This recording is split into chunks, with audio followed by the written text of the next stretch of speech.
Thank you very much for that introduction and welcome to you all. I think it's a lovely day after all of this rain for us to be thinking about renewable energy. So today's symposium is about renewable energy, the future of Australia. And I like the title because it's not what the future will be, it's very definitive. The future is going to be renewable energy. And we have a wonderful group of experts who will speak to us and give us their perspectives on the latest in technology, policy and politics. The session comes at an important time for all of us after the Intergovernmental Panel on Climate Change released its third report in a series in this last week. You might have seen it in the news, and it found that by 2050 as a globe we need to triple our use of clean energy technologies. And of course renewable energy should be the lion's share of that. The IPCC, as I said, is a series of reports, and you might have seen in last September the IPCC released its Working Group 1 report. In some ways it's nothing new. It found that climate change is happening. It found that with much, extreme certainty, if you like. We've had more and more certainty over the years, but if you like, it was extreme certainty in the last report that it's happening, it's caused by human activities, and it requires urgent action. Importantly, in the report, they looked at something called the carbon budget. If you haven't heard of the carbon budget, what that looks at is how much carbon could we burn and stay under 2 degrees of global temperature rise. 2 degrees is considered to be a threshold that we should not cross, agreed by governments all around the world. It's considered that the risks beyond 2 degrees are just so significant that it would risk the future of our civilization. So that's the threshold we should not cross. How much carbon can we burn? Well, basically the conclusion is that we need to keep 80% of the fossil fuels in the ground. Well, then how are we going to keep the lights on? Renewable energy seems to be one of the key solutions and one of the key answers to that question. The IPCC then released just a few weeks ago the Working Group 2 report, which was all about the impacts of climate change. And in Australia, those impacts are pretty obvious already. What we know is that we're seeing an increase in the severity and frequency of extreme weather, like heat waves, increasing record hot days, increasing bushfire conditions. And the last summer illustrates that for us when we called it the Climate Council the Angry Summer, with 156 records being broken across the country. In contrast, with this release of the IPCC's third report, looking at, well, what should we do about climate change? It was quite inconsistent coverage. It was quite clear, I think, with Working Group 1 and Working Group 2, this is about the problem, this is about the risks. But then Working Group 3, there was a huge amount of variation in the commentary. Some people were saying, the ABC had a story yesterday saying it's hugely costly to deal with climate change. The costs are just so high, billions and billions of dollars. The Guardian had the opposite story in a way, saying if we don't act on climate change, it will cost us billions and billions of dollars. There were other reports talking about global inaction. There were other reports talking about global action. And then there were stories about renewable energy. And I think that this is important for us when we're talking about renewable energy, in that the public is not receiving a consistent message about what the solution to climate change is. It's very hard if you're your average punter out there thinking, I care a little bit about this issue, what's it all about, to know, well, what's the solution? What are we trying to do about it? And that consistently comes through the polling. Despite the carbon pricing legislation, no one understood how that was actually linked to creating solutions. And this year we have a major debate going on about the future of the renewable energy target, which is a key piece of legislation in Australia for renewable energy. These sorts of targets are replicated all around the world, with 138 countries using renewable energy targets to grow their renewable energy. And this debate will be, I think, won or lost within the public discourse. 56% of people don't even know that there is a renewable energy target, let alone feel concerned that it may be weakened. So the public knows that renewable energy is a good thing. When you poll people, people consistently say that they love renewable energy. But I think what they don't know is whether it can power our economy. And you see that in some of the myths that are out there that I'm sure Mark will bust today, which are looking at it's too expensive, it's too intermittent, and a series of other myths that are out there. So I think that just highlights for me why it's so important that events like today happen, and they happen all around the country. because it's important that experts can bring their expertise to the broader community and inform us about what we need to know about it, how these solutions can be implemented and how they can be implemented very quickly. And of course, the facts aren't enough. The facts are important and they need to be there. They're sufficient, if you like, but they're not enough to convince the public. We need to take the public on a journey to illustrate what a transition to new energy sources looks like. Yesterday, the Minerals Council launched a campaign called Australians for Coal, which is a multi-million-dollar advertising campaign with an online thing asking people to sign up.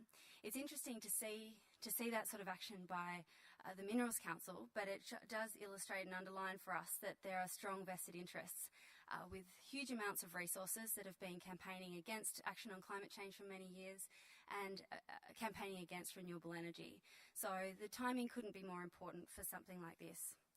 But I wanted to just tell you a little bit of a story as to why I think that in the end, right will win out. You might remember last year after the federal election that the first act of the Abbott government was to abolish the Climate Commission. We sort of sat around and thought, we think that the work we're doing is really valuable. We think that it's important that there's an independent voice on this issue for the Australian public, that there's somewhere that you can go and you know that the information is accurate. And we think that it's important that we've been able to access a huge range of media, from the Sunrise or the Today Show to regional WA or Queensland. We had a huge amount of success in reaching out to a very wide variety of people. So we decided that we would launch as a new not-for-profit. And I think that we knew that we had a strong public reputation, so we thought we would raise some money, but we didn't have any sense of the scale of what would happen next. Basically, we were abolished on the Thursday. On the Friday, we went and talked to a website company and quickly put together a website and recorded a video of Tim Flannery talking about why a new climate council would be an important thing. Then we quickly made a site on PayPal to allow us to take in donations. And on the Tuesday, we were ready to launch. Ready is probably not the right word, but we were out there and launching. And we did it with a media conference, but already through the night after we'd launched the website, we were raising money at a rate of $1,000 an hour just by people tweeting about the pending launch of the Climate Council. When I woke up in the morning, I found out that we were raising money at this speed. I was like, oh, this is good news. But by the time I got back from the press conference, we'd already had donations of $130,000. I kind of jumped off my computer, danced around the room. This is such good news. This is amazing. But then it just accelerated through the day. We quickly amassed 64,000 Facebook fans. Twitter shut us down a number of times because they thought we must be buying Twitter friends. Our PayPal site crashed a number of times because they thought we must be money laundering. We were raising money so fast. But by the end of the first day, we'd raised $500,000. And by the end of this... But the story only gets better. By the end of the next week, we'd raised $1.1 million. And if you think of the previous Climate Commission, our budget had been $1.6 million. So we've been close to raising a year's worth of money to support the new council. And what was really inspiring to me was that 15,000 people had put their money together to make that happen. 15,000 Australians, roughly $85 each. Thinking, actually, this is really important. I'm going to put my money where my mouth is. And that really gave me a strong sense of faith in the Australian community. People get that this is a problem. People want to see solutions, and that's borne out by the public polling as well. So I think it gives me strong hope that we will be able to solve this and that we can come together as a community. So in terms of what we're looking at today, we are firstly going to hear from 4 panellists who will give us some focus on the technology and the research, as well as the regulatory changes and challenges. I ask you not to ask questions after the panellists, but after each speaker speaks, but rather we'll have a panel discussion after the 4 speakers. Then we'll have a short break, and then we'll come back and hear from our next 4 panellists. They'll talk about the technological challenges and the human challenges. So talking about grid integration on the one hand, and then on the other hand, talking about myth-busting from a number of different perspectives. And then it's also a special day because we'll launch Mark Diesendorf's new book, Sustainable Energy Solutions for Climate Change. So now I'd like to welcome our first panellist, Stuart Wenham, who is the Director at the ARC Photovoltaic Centre of Excellence right here at UNSW. He is one of Australia's most successful innovators of solar cell technology and has been involved in the successful commercialisation of solar technologies worldwide. So please put your hands together for Stuart.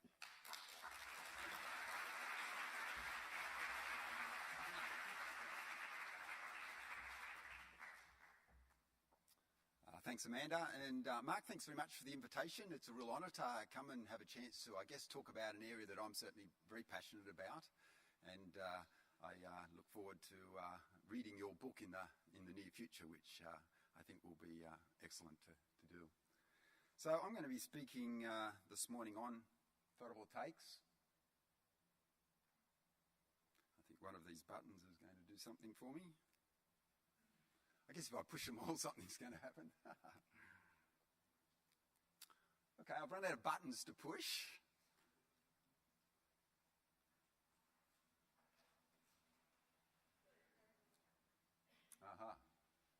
Trouble is, I'm now halfway through my presentation.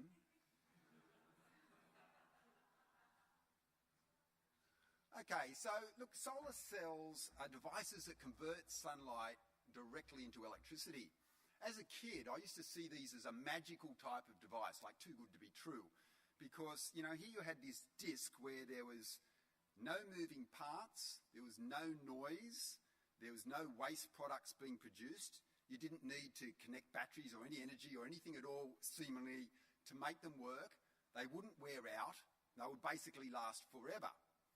And yet, what they would do is every time you shined light on them, they would generate electricity, seemingly endlessly.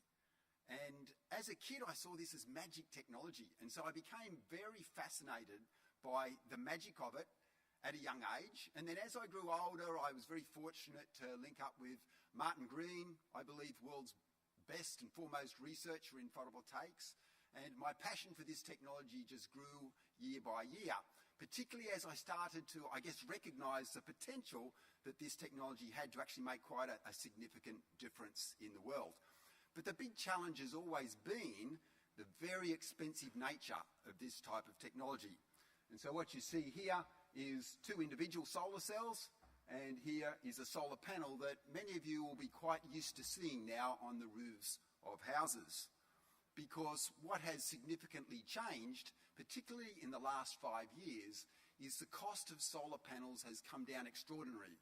So it's fallen in price by roughly 80% in the last 5 years, to the point where solar cells are no longer just this, possibility somewhere in the future, but actually a reality now. So solar cells can be used to power anything electrical, anything at all, right from calculators, anything electrical in the house, electric cars, entire cities. And so here are a few examples of some of the key uses of solar technology. You know, this is actually a location here in Sydney at Homebush where basically every house is powered by solar panels. And this is in Japan where you see a similar situation on a more higgledy-piggledy sort of nature. But really, Europe has been the biggest users of this technology to date, and these are examples of places in Europe, particularly Germany, where the technology is being used very widely now. But they can also be used in huge installations where you generate enough power for entire villages or even cities. So it's all a matter of how you want to configure them. But ultimately, probably the most valuable use of this technology is going to be in this type of very small installation in developing countries, where currently we have about 2 billion people worldwide that don't actually have access to electricity. And they're the people whose quality of life will be most affected by the introduction of this type of technology. And of course, in the longer term, many of us are very passionate about the potential of this and the other renewable energy technologies to make a huge impact, not only on the quality of life worldwide, but very importantly, for protecting our environment. And that's going to be, I guess, a big topic today on the whole part of, climate change and how we can address that. So when we look at the energy needs of the world going into the future, there are a lot of studies around now that are typical of this one that's come from Germany, and it's showing that around the present point in time, our planet as a whole uses a certain amount of energy, And they're very much dominated by the fossil fuels, which are shown in these three bands at the bottom. And the yellow, which is the electricity generation from solar energy, you can see is almost insignificant at the moment compared to our total energy consumption. But more and more frequently now in the international studies, you're finding that as we go into the future, here's 2050, and now we start seeing the renewable energy technologies having a very significant impact. And by the end of this century, we'll see that renewable energies are certainly making up a large majority of the expected generation of our energy requirements for our planet. So that's where the experts believe we are heading. I think a very important thing to realise here is that the energy consumption of our planet at the moment is expected to go up by about a factor of 4 by the end of the century. So, many believe fossil fuels shouldn't even be providing most of our electricity requirements now, but going into the future when the world needs 4 times as much energy, where's it going to come from? And I think today you'll hear many experts very clearly articulating the fact that it needs to be renewable energy technologies. So that's where many of us believe it's heading. Why is the world going to need 4 times as much energy? Well, it's simply shown in this bar graph here, which is energy consumption. And you find that the people in the US, and here's us in Australia, second most, we are consuming large amounts of energy already. And in the future, it is unlikely that we're willing to consume less energy, although hopefully energy efficiency will help bring down those numbers a little bit. Instead, what we have to expect is that the rest of the world, who currently is only consuming on average this amount of energy, that as their quality of life improves, we need to expect that they will eventually want to and have the right to consume similar amounts of energy as what we do and the people in the US do. And the only way you can do that is if the world's total energy consumption goes from this level up to this sort of level here. Hence the need for huge introductions of new energy sources in the future. Okay, enough of the background. Looking at photovoltaics then, the thing that's had a huge impact there is the improvements in technology, the economies of scale, a whole range of contributing factors that's led to the price coming down by 80% in the last 5 years. This shows from 2010 up to the present point in time, so this is about the last 3 years. And you'll see that the top black line, which is the price of the solar modules, has come down from around about $2 to a point now where it's something like below 70 cents a watt. Okay, so it's come down by even about almost a factor of 3 just in the last 3 years. And a particular thing I'd like to point out is the actual solar cell itself, which used to be what was drastically expensive and too expensive for people to even consider doing anything with, except powering satellites. Things have changed to the point where the solar cells aren't even the dominant cost now of putting in a solar module, let alone putting in a solar system. And so what we find is that the cost of just encapsulating the solar cells is now by far the dominant cost. And that's the difference between this blue line and the black line. And all the other components of making a solar module, this is one component here, then there's this component, then there's this component. The encapsulation is now costing us most money. Now that's great from the point of view that there's been such impressive technological advances in the solar cells themselves, but it's also a warning. We have to be very careful because these encapsulation costs, it's the encapsulation that determines the life expectancy of our solar panels. So you put a solar panel on your roof, you're told you've got a 25-year warranty. You don't know, okay? If you buy your solar panels from one of the, tier 1 manufacturers around the world, yes, your panels will probably survive 50 years or more. But there's a lot of cheap products out there that we in Australia have to be very, very careful of, and there's quite a few reports going around about that. And the reason that's happening is because the encapsulation costs are now dominating. And so to bring down the cost more, some companies are taking very unfortunate compromises with the materials that they are using, and they know that those solar panels are not going to survive well if they lower these costs too much. That is what's happening. So that's something we all have to be aware of. Okay, so looking at the impact of these cost reductions, it's quite fascinating because our industry follows what's called a learning curve, where you have a very clear relationship, as shown by this straight line, which is showing the relationship between the cost at any particular point in time of buying the solar panels compared to the global size of the market in terms of the total installed capacity of solar panels. Very clear relationship. And so what this curve is actually telling us, for every time we can halve the cost of the solar panels, the actual market size of this technology goes up an order of magnitude, which means 10 times. So if we can halve the cost again, the market will grow to being 10 times bigger than what it currently has. So it's very, very price sensitive. And the really good news that I want to point out is that the advances that have taken place in the last few years with improved technology and expansions of production, particularly in the Asian region, improved economies of scale and manufacturing efficiencies, all of those things have led to the price falling very, very drastically, and the market has not yet caught up to that. There's a time delay. You know, the price falls drastically, and it takes quite a while for people to then to organise their finance, get their council approvals, do all the things needed to put in the new systems. And so we can, and so what we find is that the price here has fallen very steeply here, and yet for that price, you would expect the market to be out here somewhere or other, almost 10 times bigger than what it currently has. That will follow, but there are time lags in the system.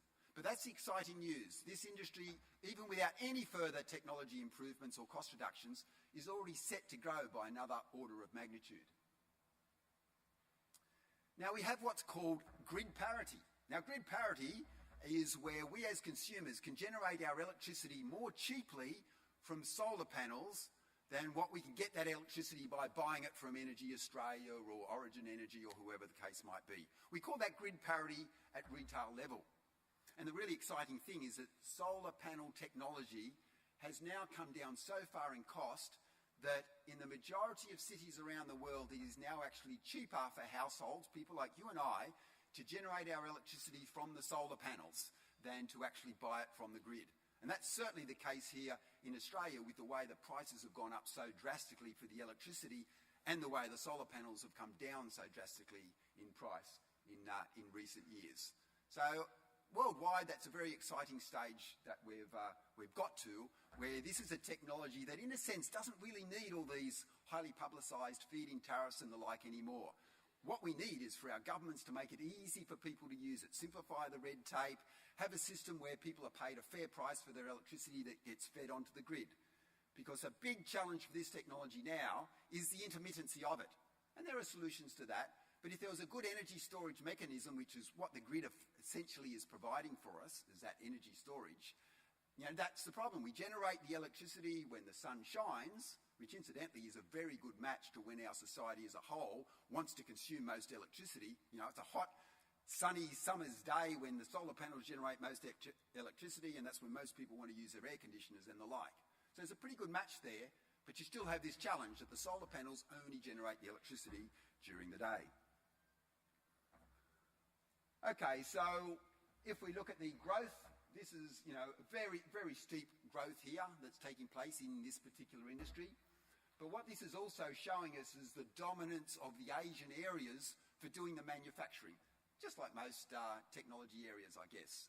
You know, Asia tends to dominate. You know, you go into your shops these days, just about everything's made in China. Well, same's happening in this industry here. And so this very huge orangey red coloured section here represents the manufacturing in China and Taiwan combined. So that's where most of the actual manufacturing is taking place. And that's been a great thing for the industry because that's what's really driven down the price so much. Now, people get worried about this, but the reality is the solar cells, this manufacturing that's being done in China is being done at such a low cost that when you look at the installation of the solar panels into a system, it's less than 20% of the cost of that system is actually coming from the manufactured product in China. Right? So most of the job creation in this industry is downstream. It's not in the manufacturing part of it.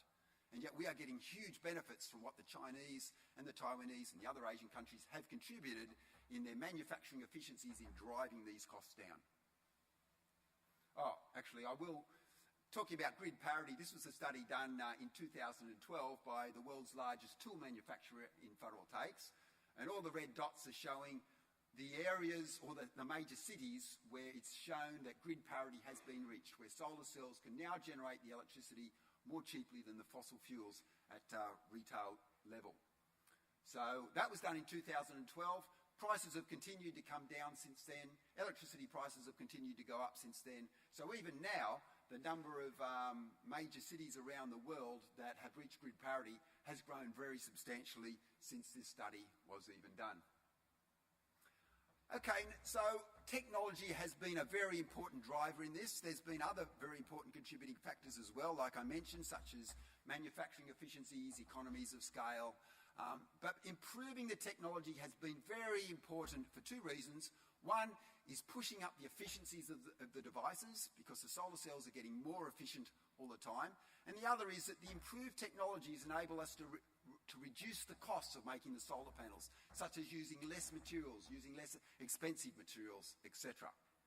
So when we look around the world, there's 4 leading technologies at the laboratory level that are able to make the highest efficiency solar cells.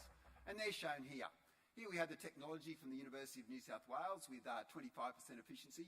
And you'll notice that all 4 of these are very similar efficiencies. 24% here from the technology that came from Stanford University. This is the leading European technology from the Fraunhofer Institute. And here's the world leader at the moment, Panasonic from Japan, who only 1 week ago beat our record of 25% efficiency. Very competitive in this business. And if you look at the last 30 years, we've been very fortunate, because this shows you all the world records over the last 30 years, and the red diamonds are all of our world records from Australia, from the university here. So we've had a fairly good opportunity over the years to keep pushing up the efficiencies of solar panels and achieving more world records with each new technology we've developed. But as I mentioned, the Japanese have just overtaken us, so that makes it a bit of fun. So when we look at this, the other thing I want to very briefly point out is that there's 2 different types of silicon wafer. There's a type that's called N-type, which are the more expensive ones, and then there's the P-type, which are the cheaper ones, which is what almost all of the solar cell manufacturers use. The ones that more than 90% of solar cell manufacturers use the P-type ones. And so we've focused all of our research pretty much on the P-type ones because of their commercial significance. So of these 4 technologies, this is actually the only one that works on the P-type wafers. These 3 all use the N-type wafers, so I will just draw that particular distinction. And the reason okay, so before I get onto that, if you look at all the different solar cell technologies that have been successfully commercialised over the last 20 years, you'll find that Australia is very prominent in this. You'll see that these different technologies come from all different places around the world. You know, here's the United States. We've got European contributions here. We've got that hit cell technology from Japan. But you'll also find that UNSW has 4 of these technologies that have been successfully commercialised over the last 20 years. Now, I won't go into the details of why each of these technologies perform particularly well, but that's what the challenge for the industry is. It's to take those very high-performance cells from the lab that are achieving 25% and try and incorporate all those high-performance attributes and bring down the cost in a way that can be commercially significant for the solar cell manufacturers. And so that's where the challenge is, and that's where the focus of a lot of our research is here at the University of New South Wales. And so when we've worked with a range of different industry partners, we've been very fortunate. We've had very good industry partners, and many of those have, in their own turn, achieved world records for performance for the commercial type solar cells. These are the ones that are in large-scale manufacturing. And so I've made a bit of a list here because it's something that we're very pleased about, but we also very much want to acknowledge the great contributions from our industry partners in doing that. Because all of these solar cells shown here, each of which has achieved the world record shown here, wasn't made here at UNSW. Yeah, we can make world record efficiency cells here, but each of these were made in the facilities of the respective industry partners. Now, we've also been very fortunate that several of our technologies have been recognised internationally for the award of International Technology Awards. And I've just listed some of the ones here. The first of our technologies that we successfully commercialised was back in the 1990s through BP Solar. And we have about $1 billion of that product now out in the field generating electricity. And BP called that the Saturn technology. But we snuck in just before the end of the century, which meant that when the Australian Academy of Technological Science and Engineering looked at the top 100 inventions in Australia for the 20th century, we just snuck into that. Since that time, in 2007, this is a different technology. It's a thin silicon technology on glass, and it received the World Technology Award for Energy. which was sponsored by the New York Stock Exchange. And in 2010, a different technology again. This is kind of going through different generations of our technology developed here. But this technology called the Pluto technology, which has now got a manufacturing capacity of about 0.5 gigawatt. So that's been scaled up very nicely in terms of manufacturing capacity. And that received the UK Energy Institute Award for technology. And that same technology won us the Australian Collaborative Research Award. And then finally, the technology we're most excited about, but isn't in commercial production yet, and that's this one that we just received the Harvey Engineering Prize for in 2013. And that's a technology that hopefully you'll hear more about in future years, because if you don't, it means we didn't succeed. But it's a technology that the leading manufacturers are very interested in. We've got 8 of the world's largest solar cell manufacturers actually funding the development of this particular technology. Plus ARENA, we want to acknowledge, has been very generous in their funding of this particular work. And that Harvey Engineering Award, okay, I need to just finish off now. So that Harvey Engineering Award came very much from our pioneering work with lasers. I guess that's what UNSW is often well known for, is the use of lasers in the manufacture of solar cells. And it turns out you can do a lot of really fascinating but very important things in manufacturing solar cell designs and structures through the use of lasers. And this is just a slide giving some insight into this latest technology that we're most excited about. But what a lot of people think is our biggest impact in the industry isn't so much our technology, but rather the impact of our students. And it turns out that we now have more than 40 of our former students in senior management positions of solar cell companies all around the world. And I've listed some of them here. And it turns out that 8 of China's 10 largest cell manufacturers all have our former students in their senior management positions. And so Australia really is having a huge impact on this industry, not just on the technology side of things, but very much also in our provision of the best trained engineers that this industry has. Because this university has the only photovoltaic engineering degree in the world, and we currently have roughly 500 students enrolled in that program, providing all the best trained engineers for this industry. And this is a list of 16 CTOs, 6 CEOs, etc. I don't need to go into the details of that. Thank you very much for your attention.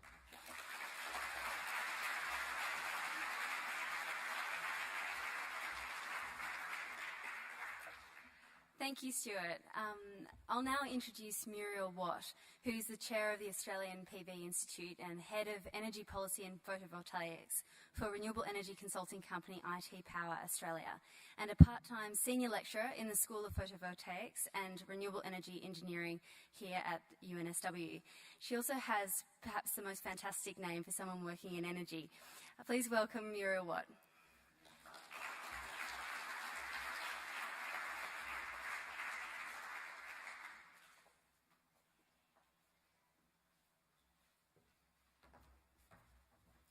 Thank you very much, and it's a pleasure to be here with my colleagues at UNSW, who I've worked with for more than 20 years, Stuart and Martin and the others, and also my more recent work with IT Power, which works mostly in developing country areas and in the Pacific Islands, giving electricity from solar and other renewables to people who either haven't got electricity or are using high-cost diesel.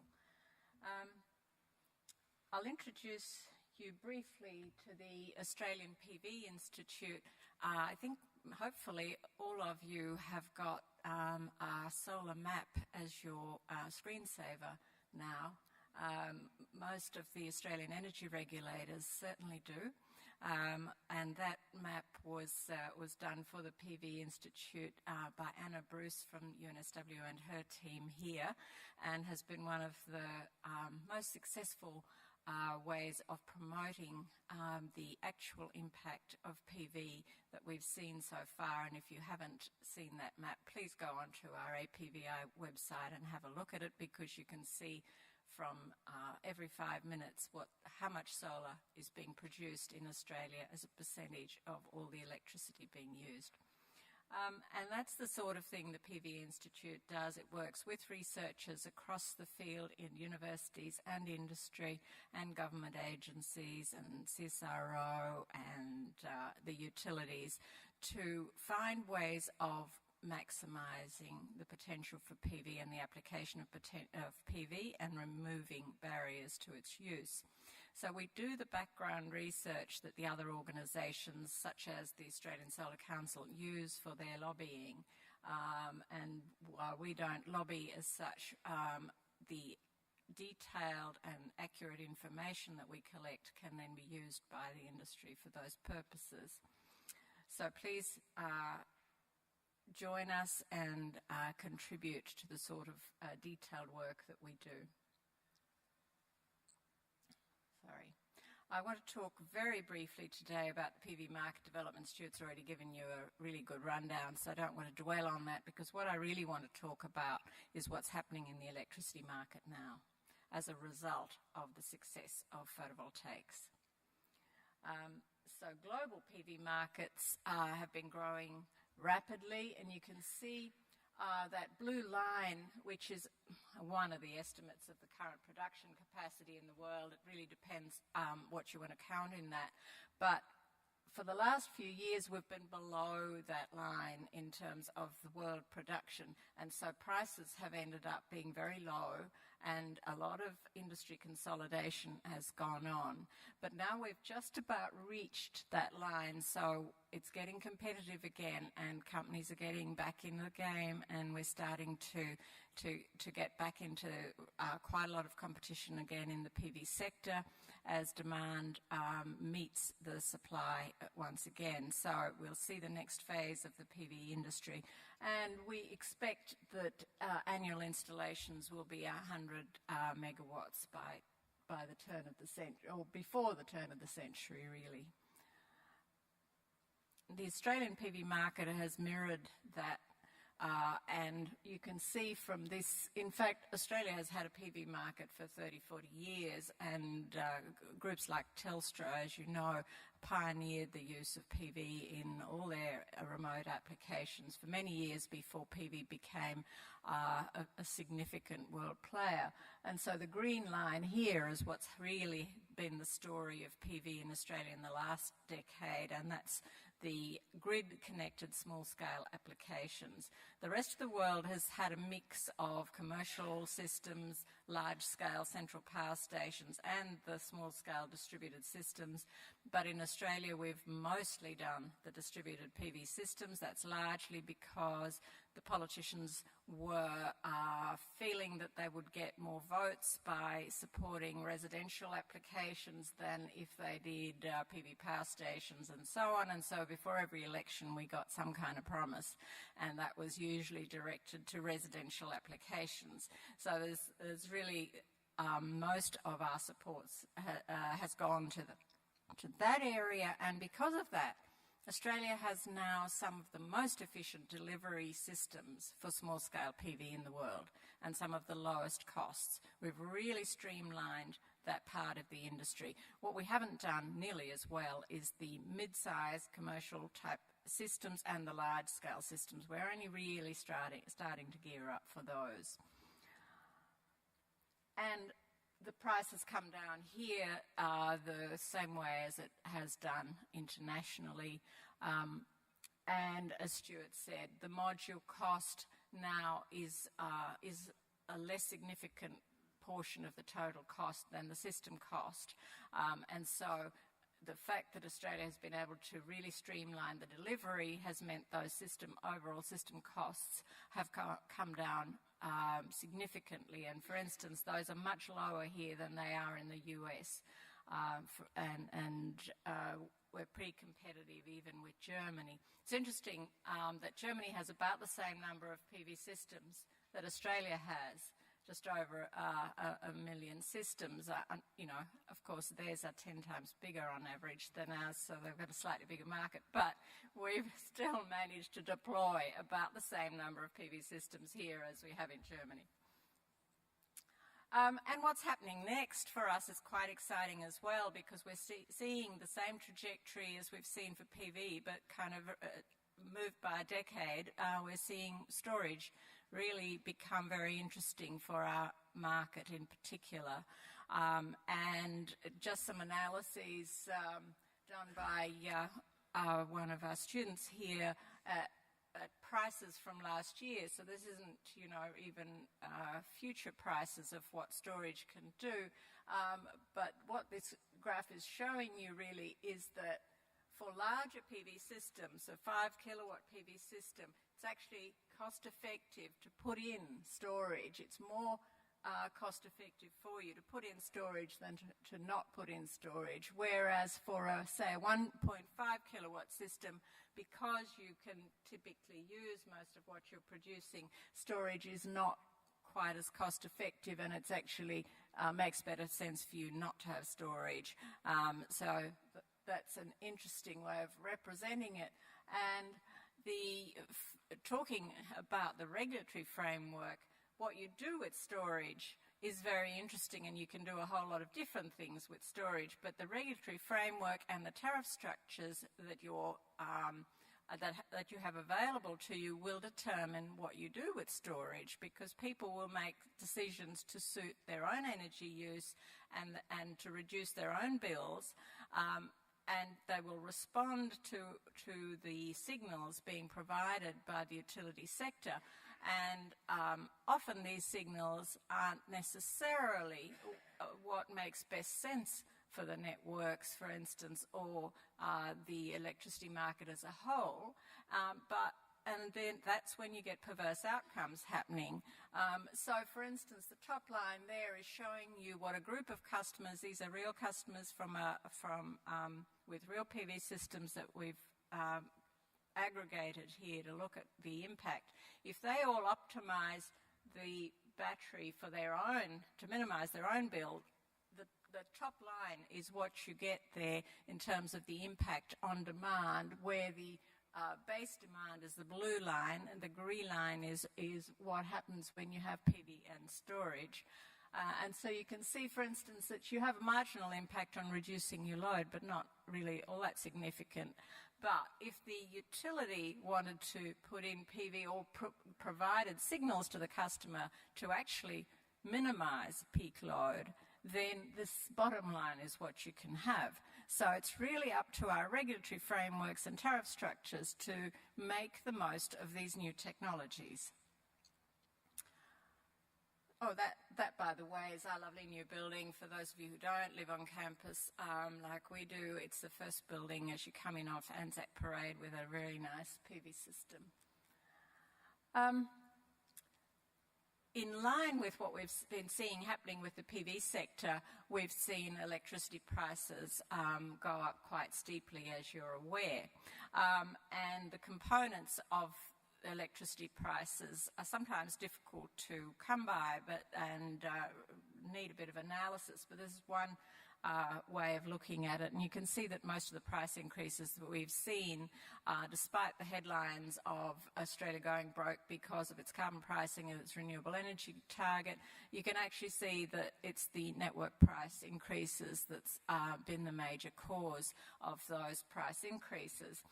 And interestingly enough, even if we remove the green bit, which is the carbon price on the top, we may not get that amount taken off the end price, because the carbon price and the renewable energy target price have actually contributed to lower wholesale market prices as well. So if you remove those other two, it doesn't mean that you actually end up with electricity prices going down by that much, and our politicians need to take note of that.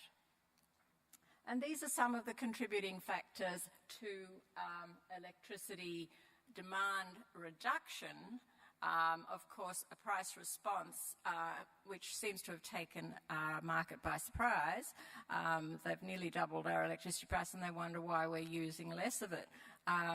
But we are, and there's a whole range of contributing factors here. But I noticed that the big chunk there at the top is called other.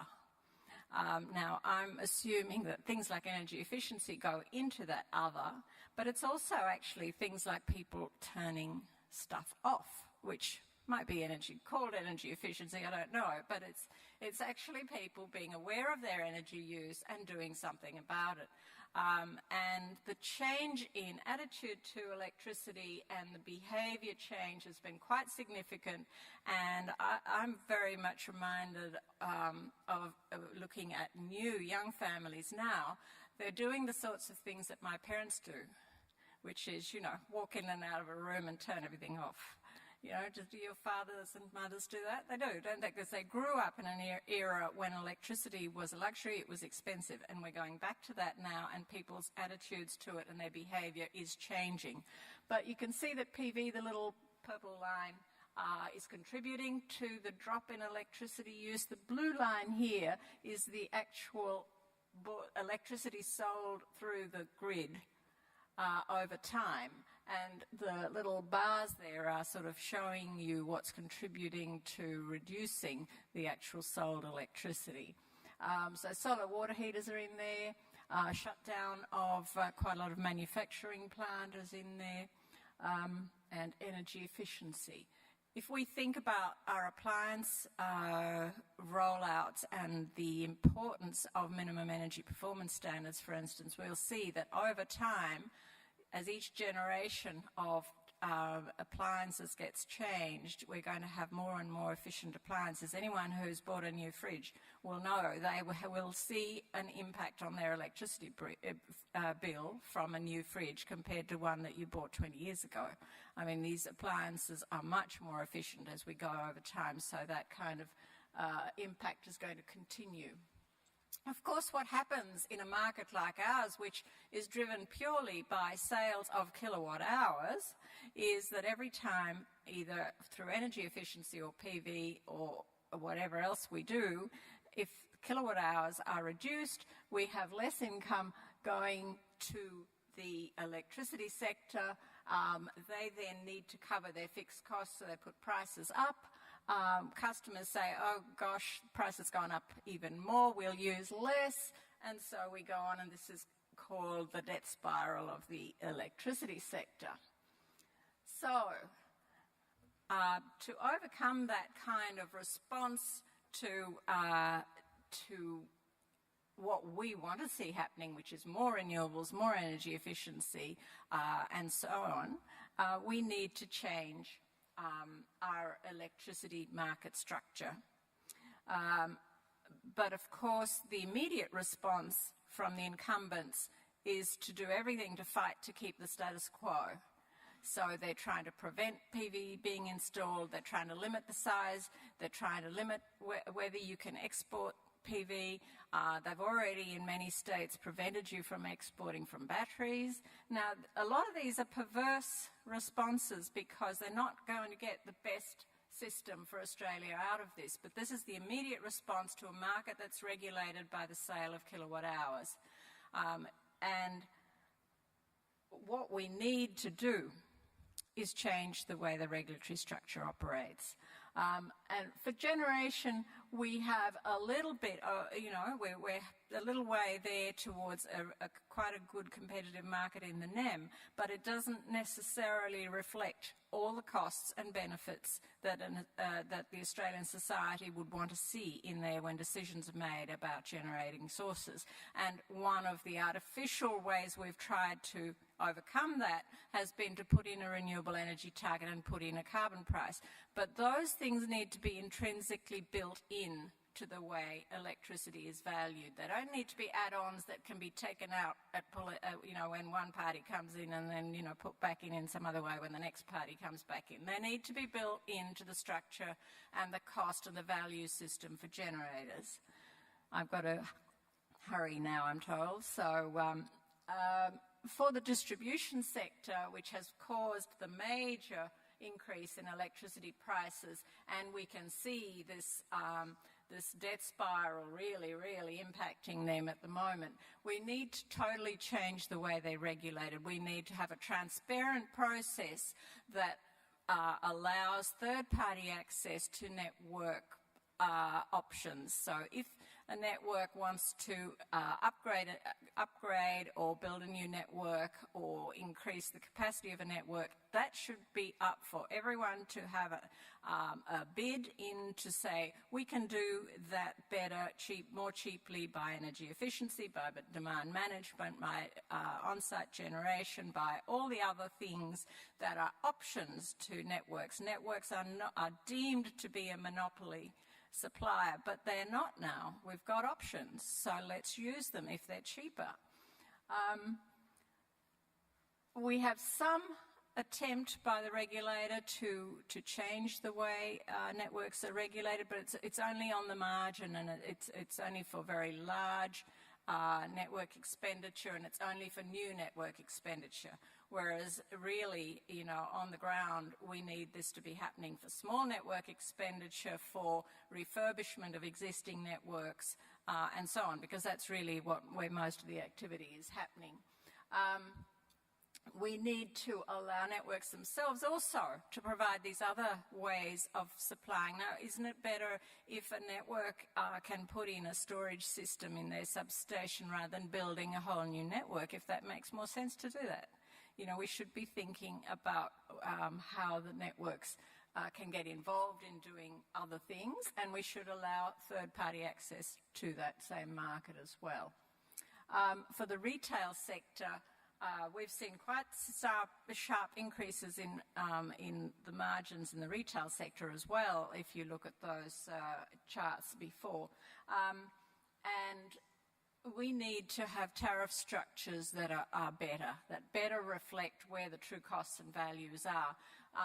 Some of the things that are being said now to try and prevent PV is to say, okay, we're going to have really high fixed charges, daily charge, and your kilowatt hour charge is going to be really small. So even if you reduce your electricity that's purchased from the grid to nothing, you're still going to end up paying this big fixed cost. Okay, so we don't want to give any value to the PV, and we don't want you to be saving anything. So that's one of the responses. But in reality, the cost to the network operators is the size of the pipe bringing electricity to you, and that's where the signal should be. So it's not the PV that's causing the size of that pipe to be big, it's the air conditioners and the other things, and those appliances are where we need to target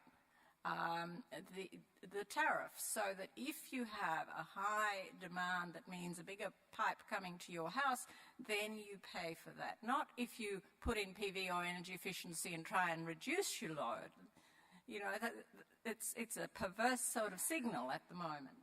So those are the sorts of things we need to change in our electricity system.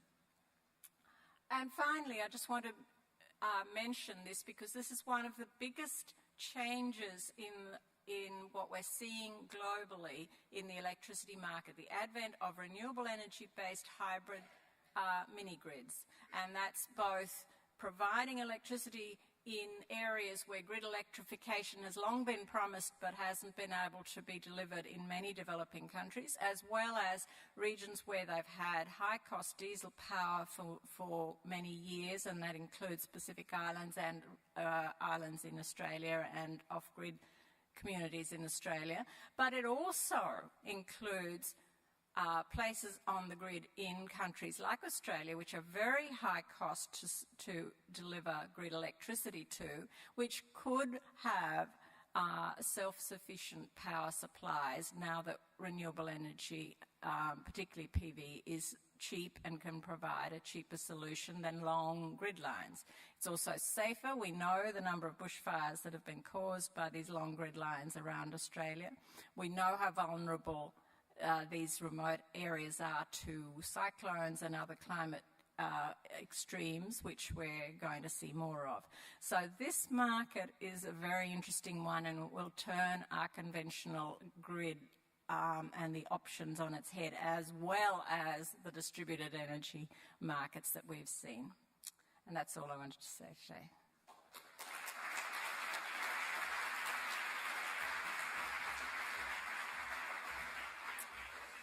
Thank you, Muriel. I'll now introduce Keith Lovegrove, who is the head of solar thermal for the UK-based renewable energy consultancy company IT Power. He has had 26 years' experience in solar thermal energy research, combined with 15 years teaching experience in undergraduate and postgraduate courses in energy systems and systems engineering. Please welcome Keith Lovegrove.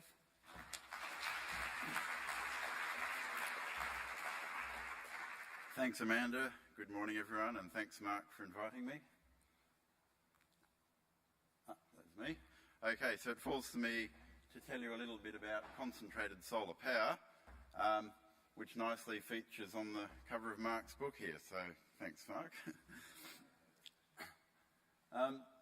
All right, it comes in 4 basic flavours. Let's start with the basics. I'm conscious that we've got a mixed audience, and some of you will be complete experts and some of you not so much.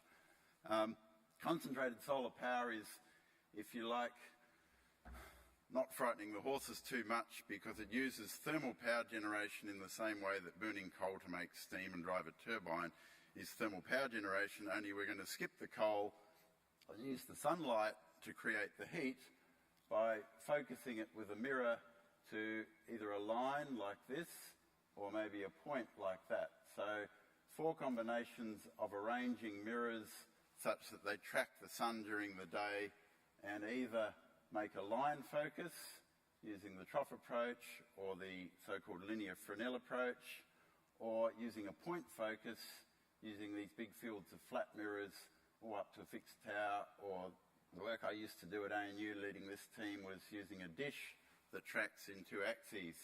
The distinction here is a point focus means more concentration of the sun, so higher ultimate temperatures. A linear focus means less concentration, a lower upper limit on the temperatures you can actually achieve. The trade-off, I think you could see, is that these 2 look a little bit more complex than those 2, but the higher temperatures mean power generation at higher efficiency. So the jury's still out really on which would be the ultimate solution. But it is worth remembering, as I talk to you about what is CSP as an industry, is that it's 95% these troughs for historical reasons, and it tells us a lot about technology change and how change progresses, and the fact that we are talking billions and billions of dollars in investment in our infrastructure, trillions even once we talk about global change, and people are risk averse. So the fact that troughs have been around and proven themselves for 20 years means if I'm a bank, that's a less risky proposition, and it doesn't matter if this guy has a better story to tell, I'm going to move into that quite gradually. Thank you very much. Okay, so Stuart showed us this good graph earlier on. I think it was a German study of the progression of energy supply out to 2050. A lot of people in the room would be saying, hey, why do we wait that long? Why can't we change quicker? I mean, it's not a physical law that says we can't change quicker. I mean, if everyone in the human race stood up tomorrow morning, we could turn off all the power stations, but I think we all know it's not going to happen. So this sort of 50-year sort of evolution is a sort of fact of life for human society.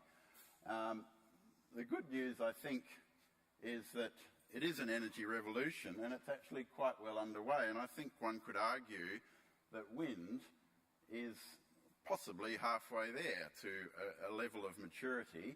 I won't try and speculate on what the ultimate contribution of wind will be to our energy supply, but it won't be 100%, and that's what we're here to talk about today. And even though I haven't read Mark's book, I'm sure it talks a lot about that.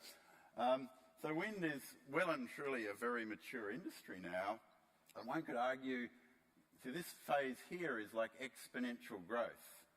And I think wind is reaching a point now where maybe you could say it's sort of maturing and sort of a linear growth kind of thing now. But of course, here's PV catching it at a great rate, well and truly enjoying its exponential phase. And here's Cinderella, little old CSP, has been somewhat bypassed by PV in recent years. But I'm here to tell you that it's just beginning an exponential growth phase too, and don't expect it to go away in a hurry. And this is the reason. Every now and again we hear people saying, if only we had a good energy storage solution, wouldn't it be great if? Well, actually, I'm here to tell you the uncomfortable truth. We do. It's this one. It's called thermal energy storage, and it's part of a CSP system. And the way it works in the industry at the moment is this combination of hot and cold tanks containing a molten salt. It's not table salt, it's not sodium chloride, it's actually it's molten fertilizer. It's a sodium and potassium nitrate salt mix. And most of the CSP plants being built today, and when I say plants, I mean things at the 100, 200 megawatt scale, they have this storage. It's completely proven now, and it's become the dominant standard solution. I would predict that given another 10 years, maybe another thermal storage will overtake it because it'll achieve better economically. But this is our large-scale proven solution, and it is available today. Quick observations to make. So we're storing heat at the high temperatures, euphemistically called cold tank. That means about 250 degrees C. Hot tank is seriously hot. Depending if it's a linear concentrator, that'll be about 400 degrees C. If it's one of the point-focused concentrators, it'll be getting close to 600 degrees C. Interesting observation there is that a higher temperature range means the same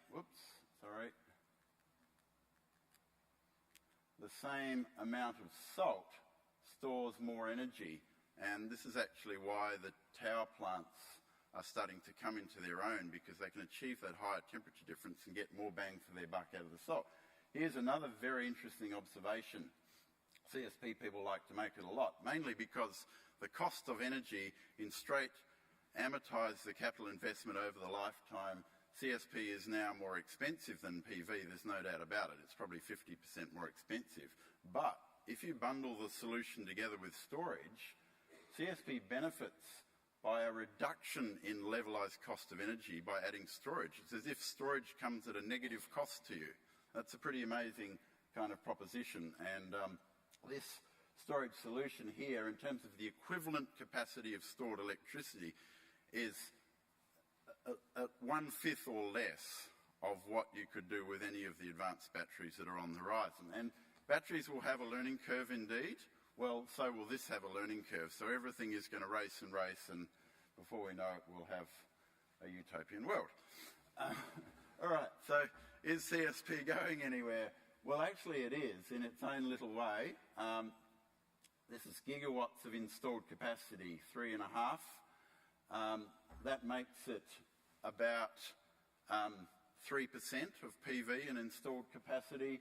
It makes it equal to the amount of installed PV in Australia, but this is the global graph. So it's still very much the young brother of it all, but healthy growth. And where's that growth coming from? We had a lot of initiative in Spain, but Spain's renewable policies now make Tony Abbott look green, I think it's safe to say, so that's levelled out.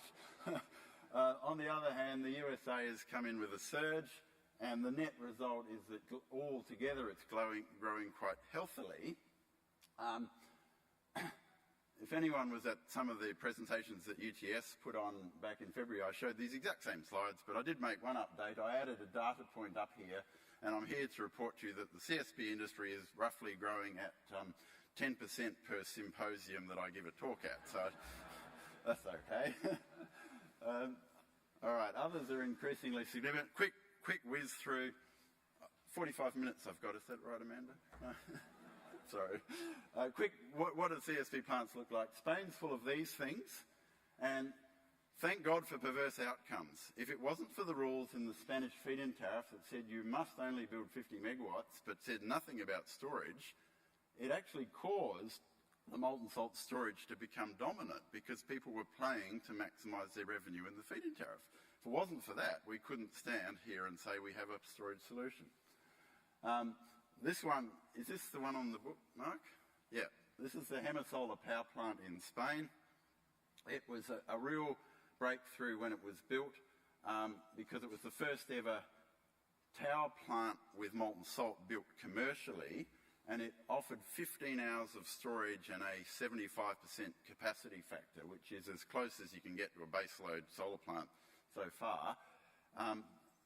So that was a real milestone when it was built back in October 2011. But what you can say now is it's such a different story that this has been running continuously for 2 years.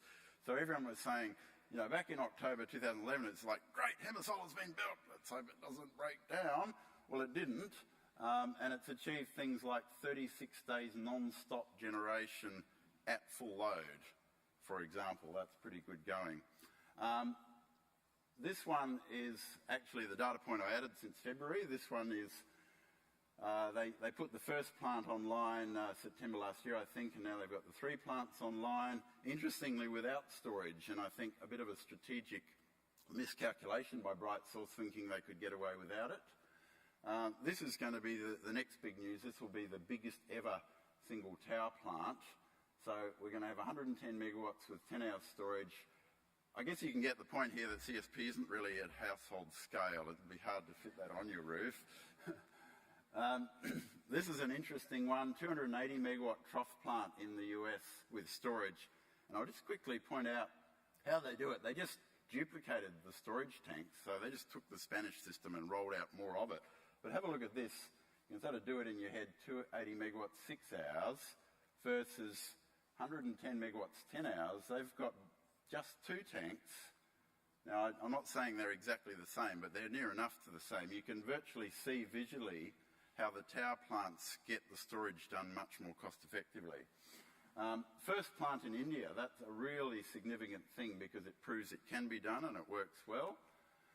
Will Australia ever get one? Kogan Creek is what we've got, and it seems to be being delayed at the moment, but I've every reason to believe it will work once they get it done.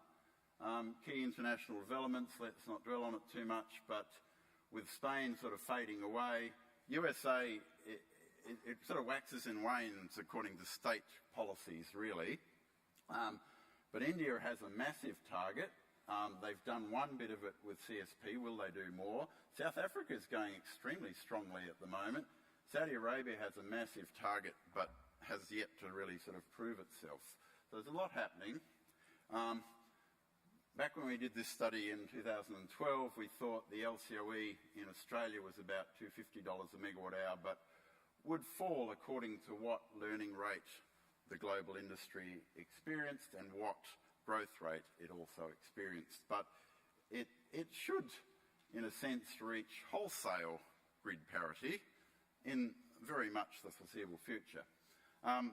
Apologies to Mark and Ben Elliston, who's in the audience here, who really pioneered the study of 100% renewable electricity scenarios in this country, but I'm showing slides from AEMO, which has the advantage of somewhat having a conservative government instrumentality stamp to it.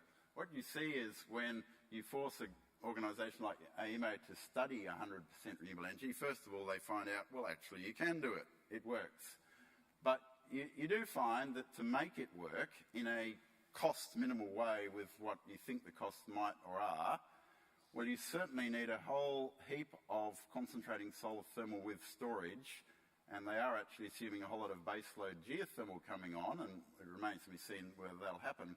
But the point is, you can put it together, and it really works, and absolutely all of that technology is with us today, and it's only a question of how fast and how much will it cost.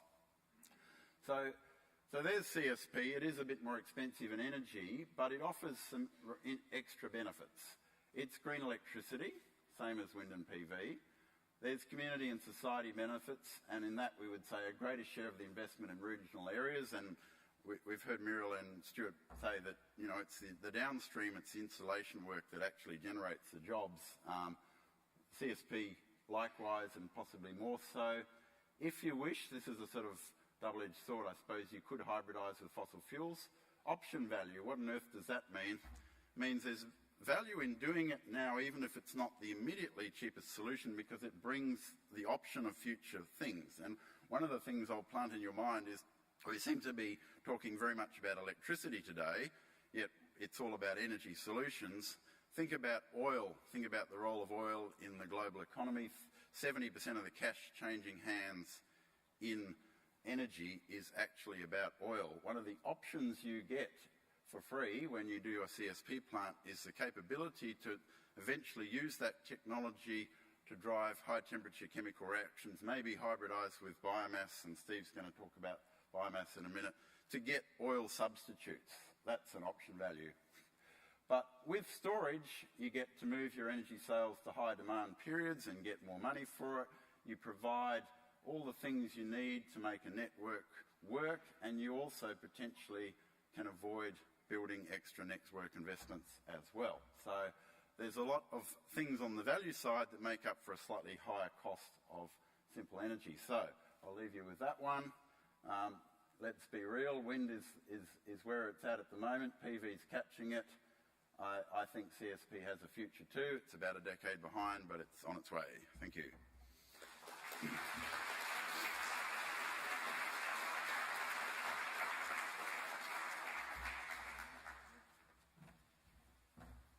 Thank you very much, Keith. It's always really exciting to see solar thermal. I think in my presentation earlier I said that people need to see that it's real, and I think that solar thermal is one of those sort of pictures of solar thermal are really amazing and help to communicate that it's real and it's coming.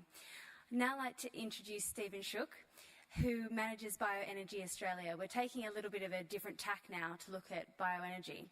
And that's a government industry research alliance of over 55 organisations, fostering the development of biomass for heat, power, transportation fuels and other value-added bio-based products. Stephen is Australia's representative on the Executive Committee of the International Energy Agency's Bioenergy Program. Please welcome him.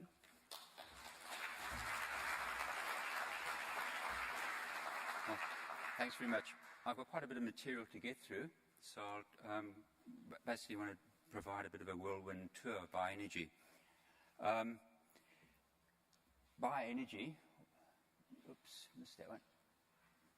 Okay, so biomass comes in many forms, from sewage, manure, agricultural residues, forestry residues, sawmill wastes, purpose-grown crops such as pongamia, I'll come to that in a second, woody weeds, micro and macroalgae, macroalgae basically being seaweeds.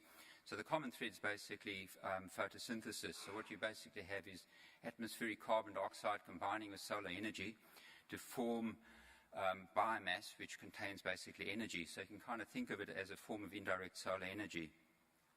So here's some examples of biomass. So pongamia pods is basically a tree legume and basically provides an oil feedstock.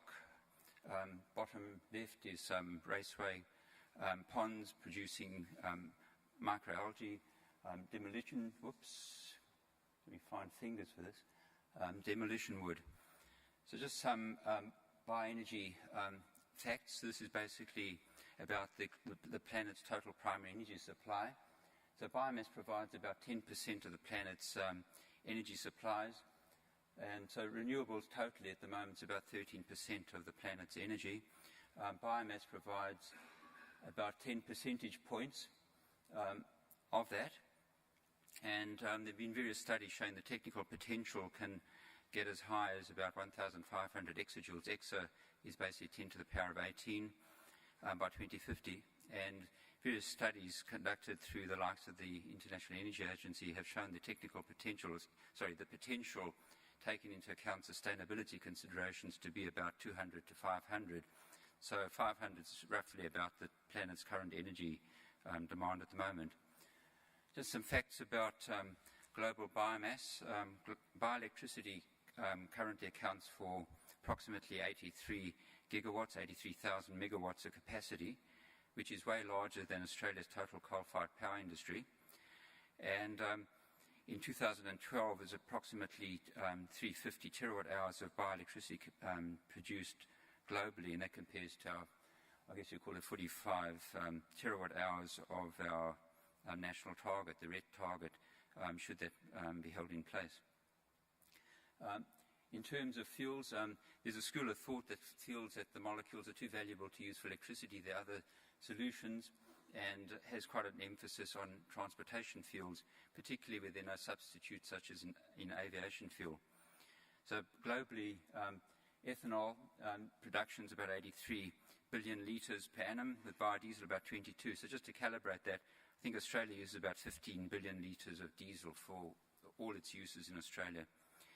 And globally, about 3.4% of global transportation fuels are met through biomass. And in Australia, it's somewhat way less than 1%. And in Australia, we've got about 900 megawatts of capacity in Australia, and providing, I think, about 0.9% of our electricity. So just in terms of how we do internationally, as you can see, we're pretty lightweight in the packing order, and it's a technology for various reasons, which I hope to discuss a bit further, we haven't really got into in this country. Just a few things about biomass. One thing I try to explain to people, it's not just an energy source. It's difficult to compare just with wind or solar, which are generally, I guess, roof PVs can be used as part of the building cladding. But just some of the things bioenergy provides: greenhouse gas reduction, dispatchable baseload power. Typical modern bioelectricity plant would have a capacity factor of about in excess of 90%. Regional development and employment. Bioenergy has been shown time and time again to have fairly impressive economic multipliers, particularly in terms of job creation and regional development. There's some other environmental things that go with it, such as, particularly in Western Australia, dryland salinity mitigation through planting deep-rooted biomass to replace previously cleared vegetation. The other one that's quite interesting is weed control. Australia's got huge inundations of woody weeds such as Acacia nilotica and Mimosa pigra, and under our renewable energy target, weed control is actually one of the compliant forms. Interesting one is also fire hazard reduction. Deloitte Access Economics recently conducted a study for the Australian Forest Products Association looking at the interplay between mechanical removing of biomass and fire hazard reduction, which has some interesting implications for bioenergy. And some other aspects that, in there as well. This is a bit of a mud map. Bioenergy is fairly complex in terms of all the combinations and permutations of feedstocks, conversion processes, and end markets. So I just want to step through some of those fairly rapidly, given the very short time I have. So in terms of the scale of biomass combustion systems, 90% of modern bioelectricity would be combustion systems. They can range from very small stoves, possibly using pellets, particularly being developed, particularly for developing countries where firewood has got implications in terms of gender equality, used for collecting, females basically collecting firewood, right through to large industrial scale bioenergy plants. The other one that was mentioned, I think, on Mark's, some of the slides we saw earlier, is basically wood pellets. There's become a very large international trade in wood pellets, somewhere around about 15 million tonnes of pellets per annum. They're interesting. So instead of the usual paradigm of like the economic catchment area for the biomass supply being just, say, 50 to 100 kilometres, this has totally changed it, in as much that pellets are traded internationally. And just to show you an example, the one on the right there, it's a power plant in Belgium, where they've actually converted a coal-fired power station to run exclusively on these wood pellets. And before some of the change in the New South Wales power industry, Delta Electricity was conducting trials using wood pellets to operate at something like 20% co-firing with coal. It's interesting that, for instance, Drax, the largest power station, coal-fired power station in Europe, is now converting one of its 400 megawatt plants units to run exclusively on wood pellets. So there are other instances of that as well. I guess one should also focus on energy services. These are just two Australian examples down at Bega. Bega Cheese uses biomass, wood chips, and also Nestle, for instance, at Gympie in Queensland, have a fluidised bed combustor. So these are basically for thermal energy. Some other examples, Gympie Timber in Queensland, a small organic Rankine cycle. So I don't want to go into the technology in too much detail, but just to basically show these are modular units set up at fairly modular size. So bioenergy doesn't need to be large and ugly looking. Basically, you can think of it as a refrigeration unit running backwards. Just another example. This is again in Gympie, owned by AGL, Suncoast Gold Macadamia, 1.5 megawatt plant, basically using macadamia nutshells from food processing. These are some two overseas examples. One is just a few kilometers from the center of Vienna, the one on the left, a wood-fired power plant, and the one on the right basically using wheat bran. And it's another in the series of photos, some Australian examples. There are two 30 megawatt scale plants in northern New South Wales at Broadwater and Condong sugar mills. And those were also established a few years ago. So just to try and give you the scale. Now just stepping up a bit in scale, this is on the west coast of Finland, our Halmanskraft plant. It's a 240 megawatts electrical plant. The world's first dedicated train, basically bringing in slash bundles into the unit, and you can basically see that in the stockpile there. And even larger ones, anybody been to Copenhagen couldn't have missed this power station, the Overdorp 2 unit. They actually started building that first unit. It's actually a coal-fired power station. It started off, and you can see basically the coal yard there. When they stopped halfway through the design of the second unit, they realized that coal wasn't going to be the thing, and they basically converted the second unit to run on multi-fuels, but mainly biomass. So that plant's it's known as an ultra-supercritical unit, such as Tarong North, which runs on coal in Queensland, and basically has straw bales, wood pellets providing about 70% of the energy, and being a combined heat and power cogeneration plant, its overall thermal efficiency is 94%. They can actually see like the big thermos flasks over there, storing the hot water for reticulation around the area. Just some of the other technologies which I'd like to step through at great speed. This is basically gasification. Again, comes in fairly different sizes. Years back, Australia used to have reticulated towns gas through its cities, which is basically gasified coal, which is rich in basically a gas of carbon monoxide and hydrogen. This can be done with biomass, and there's a whole range of scales of their different technical parameters. And just to show you the smaller end, this is a technology that's been developed at Sutton in New South Wales. And this one no longer operates, but this is the plant that generated Australia's one and only renewable energy certificate from native forest biomass by Forestry Tasmania, which was an isolated power supply at the Tahoon Aerial Walkway in the Huon Valley, and they basically put this combustible gas from this Anchor Indian gasifier into the air intake of this unit, and then basically backed off the diesel and ran it on about 80% bioenergy. But as I say, this was really just to, I think, Forestry Tasmania just proving the concept of using native forest biomass, which is perhaps another discussion in itself. So a plant in Austria at Güssing. This is basically sited in an economically depressed area to stimulate the local economy. And this one in the Netherlands, this is basically the gasifier, which is really a satellite to a 900 megawatt coal-fired unit that's basically over there.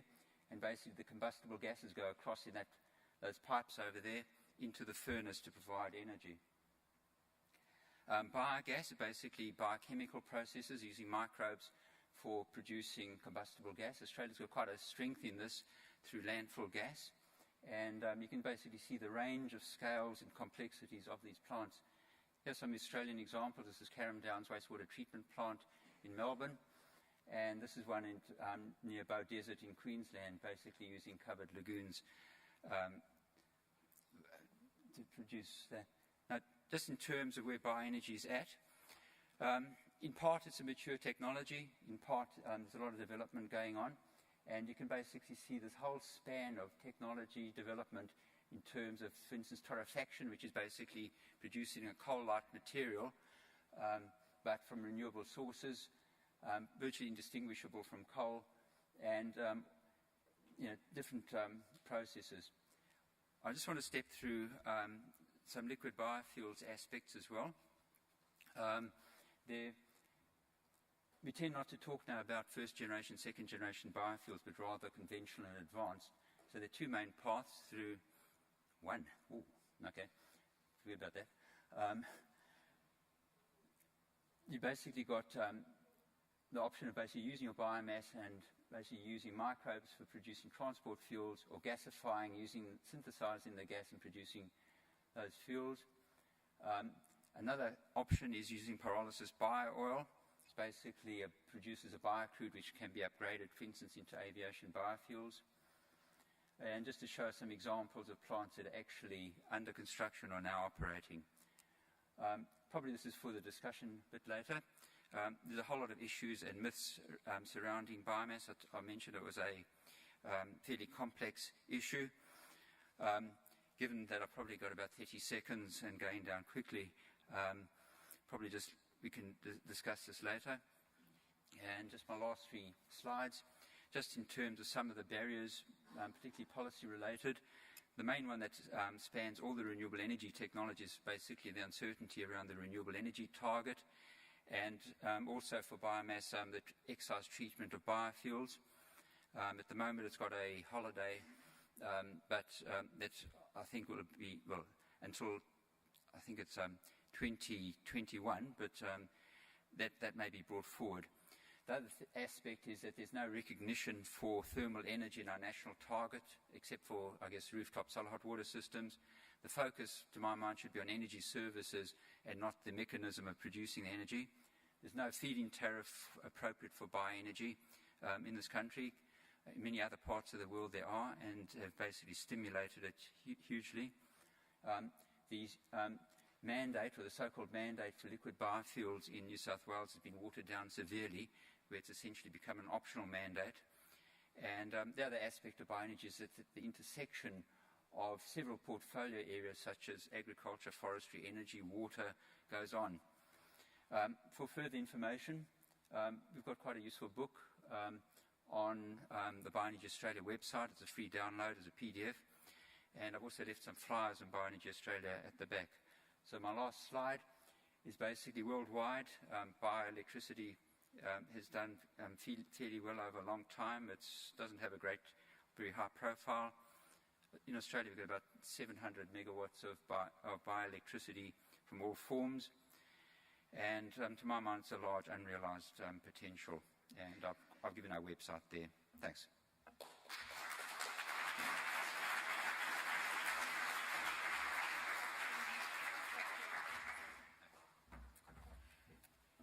Thank you very much, Stephen. I'd like to now welcome our panellists up to the stage, and please get your questions ready. We'll have some roving mics coming around to you shortly. I thought I'd just open the panel, though. We've obviously had some really interesting discussion of technology and the potential of solar thermal, of bioenergy. We've seen the dropping cost of PV and wind. So my question is, what will it take for Australia to be a leader globally? Not just in technology development, as obviously we've seen UNSW become a leader in that area, but what would it take for Australia to be a leader in terms of installed capacity? Do you want to start? Oh, 100% renewable energy target would do it. Yeah, I guess I put a few slides up, and unfortunately I was kind of cycling through them rather quickly at the end. But I think the whole renewable energy industry, and bioenergy in particular, needs to be policy driven. And without the leadership vision and, let's say, national imperative to basically make it happen, and to just basically treat, I guess, climate change and renewable energy as one of 150 policies or policy areas, makes it difficult. So it really needs to be led and inspired by government. Australia is leading in, for instance, we have some of the highest penetrations in distributed grids of PV in the world in some areas.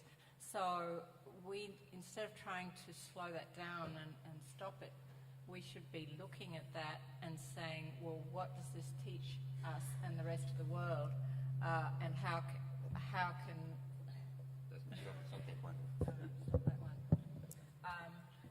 what do we need to do to change the way electricity systems are operated and regulated for more and more renewable energy to be integrated.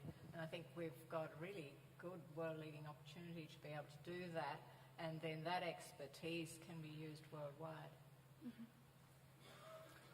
Look, I'm not sure that planning to be a world leader in renewable energy is necessarily the outcome we're looking for, but I think if you just look historically, Australia has naturally been a world leader in many aspects of renewable energy. I think we're a very blessed country. We've got more sunshine than most countries in any case, and I think quite naturally, as long as government policy is constructive and conducive to the use of technologies, and I think free markets apply, I think Australia will naturally take very much a leadership role in many aspects. We have a very distributed population that provides great opportunity to not necessarily depend so heavily on electricity grids.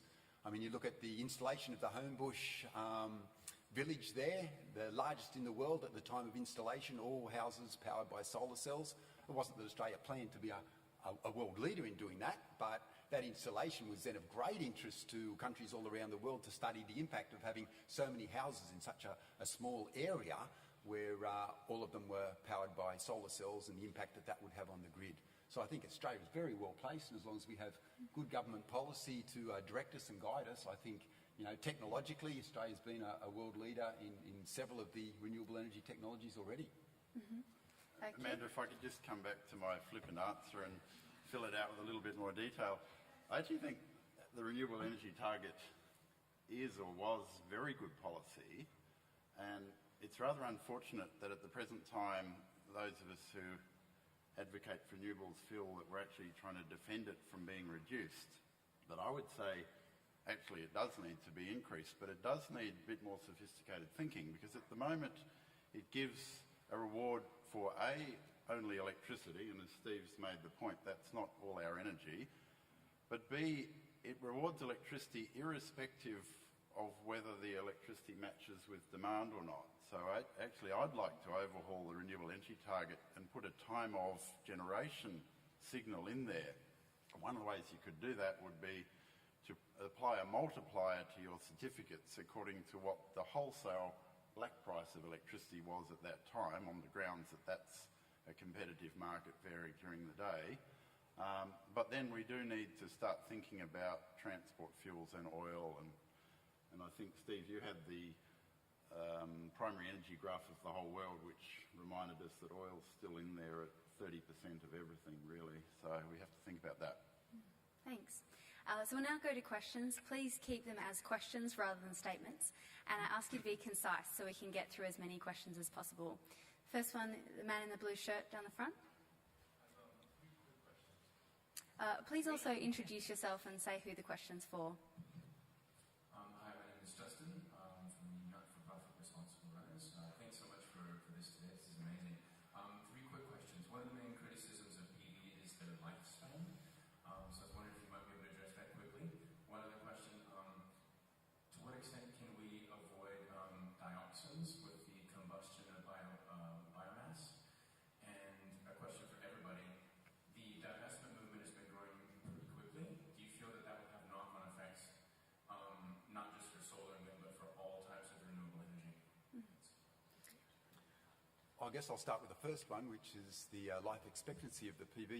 You mentioned that that's a common criticism. I mean, I would have said that that's probably one of the greatest strengths of PV technology, is its life expectancy.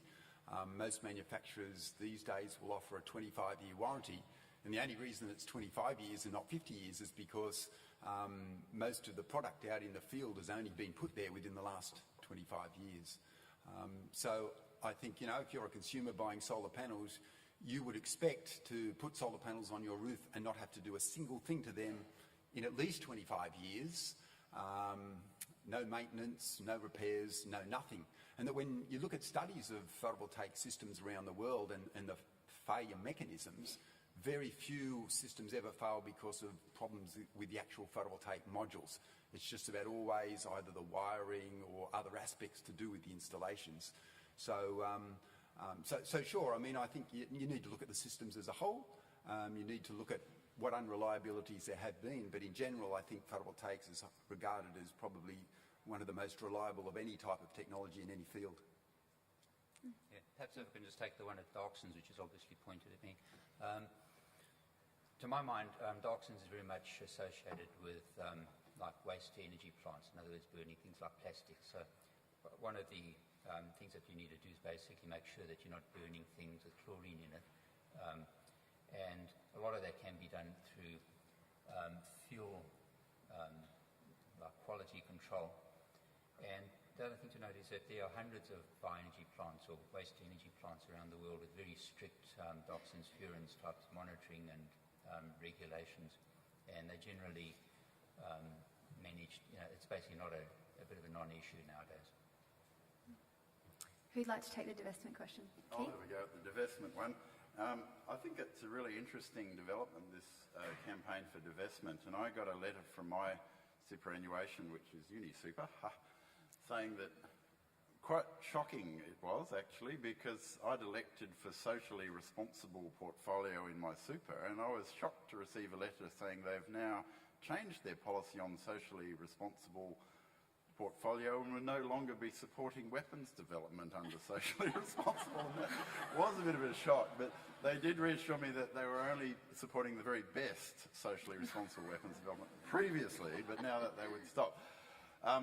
So clearly it has had an impact, and they were, I forget the exact words, but they were moving away from fossil fuel things and so on. So I think that was a good wake-up call with that campaign. But a word of caution, even in that letter they were foreshadowing maybe going away from companies that are involved in fossil fuels at all. And that's a bit of a worry, because if we have a sort of knee-jerk response, we'll end up not encouraging fossil fuel companies who are moving in the right direction to increasingly invest in renewables.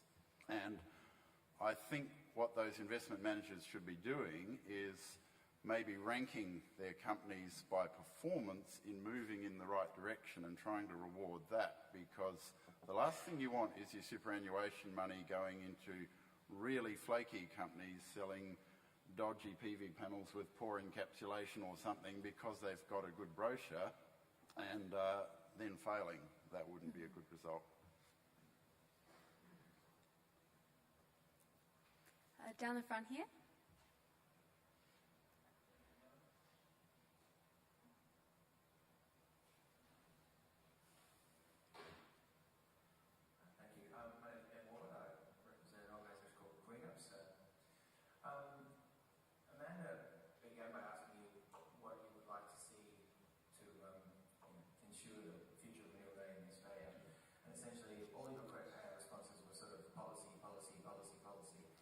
So given that we have a current government who is essentially actively hostile towards the renewable energy industry and is so deeply embedded with the coal industry and other such like, policy aside, how do we approach the next 3 years?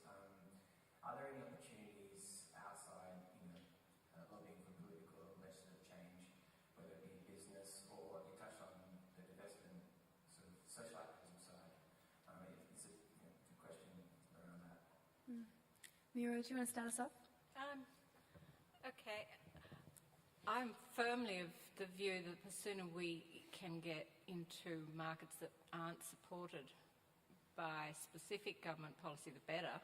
And I see, some aspects of the PV market close to that. But the issue and the reason policy comes into that is that the existing infrastructure and the structure around the electricity sector is policy dependent, and we cannot get the free market that we want without the policy change and the regulatory change. So we would like a free market. If we had a market that didn't have a huge amount of subsidy going into the fossil fuel sector and a huge vested interest in maintaining the status quo in the electricity structure that we've now got, then sure, fine, we don't need policy, but we need those things to change so that the market can work and renewables can actually play with a level playing field, and then you don't need policy. So, I agree that we don't want to rely on policy forever. We want to have markets that work. So, but that would be my take. I think politicians respond to the people. And if people clearly articulate that this is what they want, I'd be a very brave politician to go against that. So, yeah, people power. Did anyone else have any? Yes? I guess it's really a case of trying to pick winners in the low-hanging fruit. And, for instance, one area in the bioenergy side is really aviation fuel. It's an interesting one because it's got just about no excise on it. So it's basically already, the aviation industry has been given so much already. And basically there are no substitutes. And what's happening, that's also an international fuel. There's basically planes flying into Europe are basically slugged with there's imposts on carbon use from their last takeoff point. And so there's a huge imperative. I think Qantas alone, spends, it's off the top of my head, I think it's something like $18 billion a year in fuel that they spend. So there's a great incentive there. And when it starts getting taxed at a percentage, there's some big incentives there. So there are companies like Licella, which is basically using some spin-off technology from Thomas Mashmade's University of Sydney for basically finding alternative processing paths with certain merits to it. There's Microbiogen, another Sydney-based company that's working with Amiris overseas, and basically finding some smarts within their IP portfolio that they can work internationally. So that's one of the things being done. And the other thing is Australia's particularly well set up for microalgae production. And there's some companies that are starting off, such as Muradel and some huge lagoons that have been established, particularly in Western Australia and South Australia. So there are those niches, and where fuel doesn't make sense, they're also going into basically multi-products. So even though algae is the end goal, I guess, is fuel from the lipids, but as an interim, they're basically setting them up as biorefineries, where you can basically get income from multiple products. Great. There was a question right down the back. We'll take one in the middle and we'll go down the back. Yeah, my name's Huxtable. My question's about the PV industry.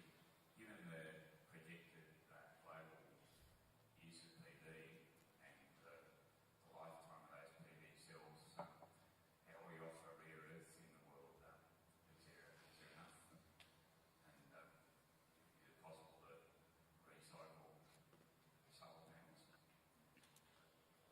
Well, there you're getting down to the technology side of things. By far the dominant technology worldwide for making solar cells uses silicon. There's no rare earths being used. So silicon is the second most abundant element in the Earth's crust and very, very cheap.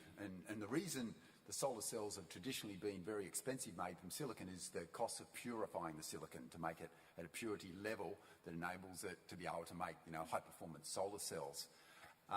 There are some technologies that do use rarer elements, such as indium and tellurium. They tend to be quite small market shares. And I think when you look at the studies that have been done, no one expects those technologies to ever have a large impact in terms of the long-term generation of electricity for the world, that they tend to be more short-term technologies that are being used. And there just isn't enough of the materials available, such as indium and tellurium, for those technologies that need those elements to ever make a substantial contribution to the world's energy requirements in the future. So there's been some good books published on all of that, but silicon's certainly the dominant one, and as a material requirement, no shortage. The Europeans have now set up a very successful recycling program for PV called PV Cycle. All manufacturers that sell in Europe have signed up to that, and that is now being established in the US, and we certainly would like to see that being established in Australia over the next few years. All modules are now made with the view that they will be able to be recycled and pulled apart. So, yeah, that side of it is also happening. Great. Now down the back in the white and blue. Oh, sorry, we're not quite coordinated here yet.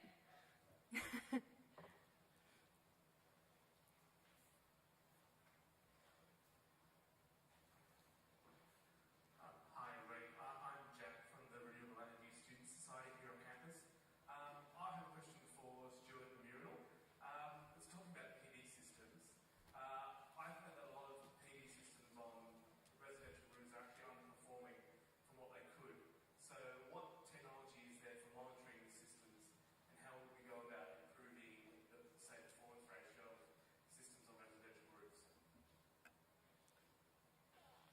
Maybe I'll start and then Muriel can add to it.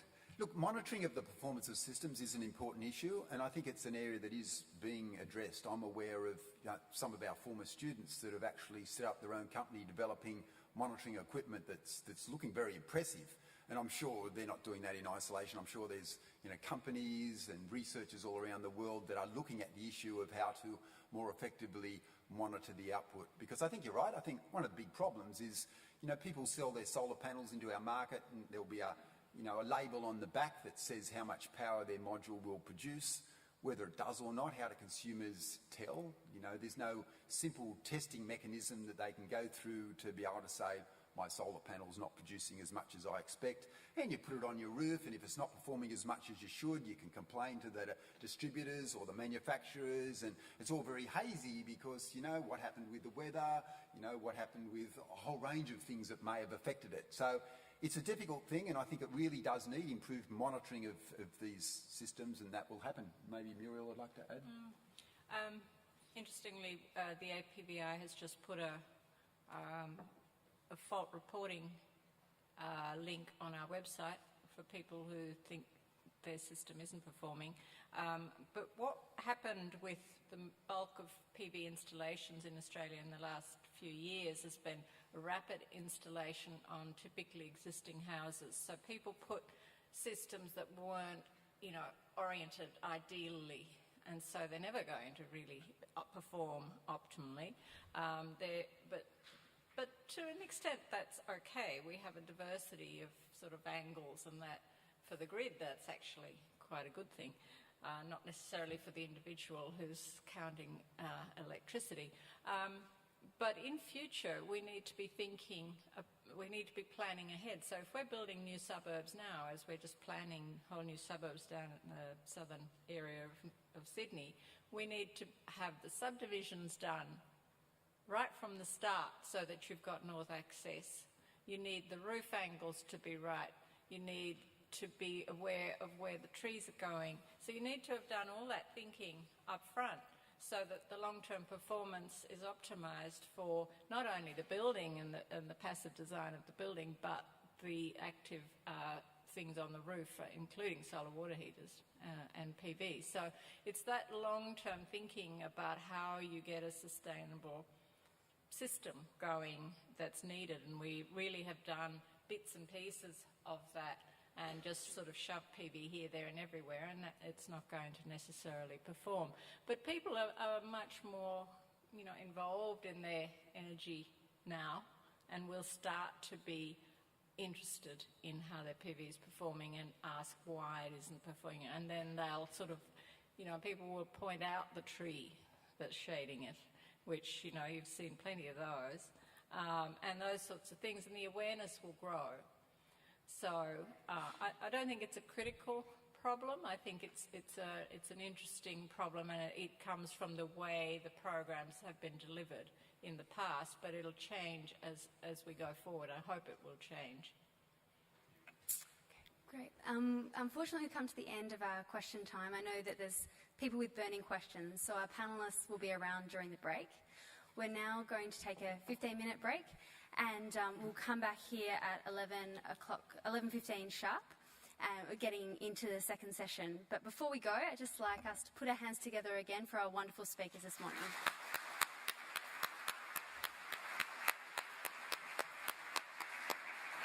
See you at 11:15.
So if everyone can take a seat, we'll get started again for the second part of the session today. We ended the last session with the question mark about what is the policy settings that will take us forward, and there is a cloud over some of those as that's negotiated into the future. And I think that brings us nicely into the second session, which is talking about some of the technological challenges like grid integration, but it's also talking about some of the human challenges, if you like. It's talking about how we bust some of the myths that prevent us from having a more productive public discourse about these issues. And Giles Parkinson's will also give us a journalist's view about how the narrative, I suppose, of renewable energy is tracking. So we'll kick off the session by asking Ketan Joshi to speak to us. He's completed a degree in neuroscience and psychology at Sydney University and helped establish the Infigen Energy Operations and Control Centre, where he worked for 2 years. He now works as a research and communications officer, focusing on community and technical issues surrounding renewable energy technology. And he's going to talk to us about the alleged wind turbine syndrome. Please put your hands together for him.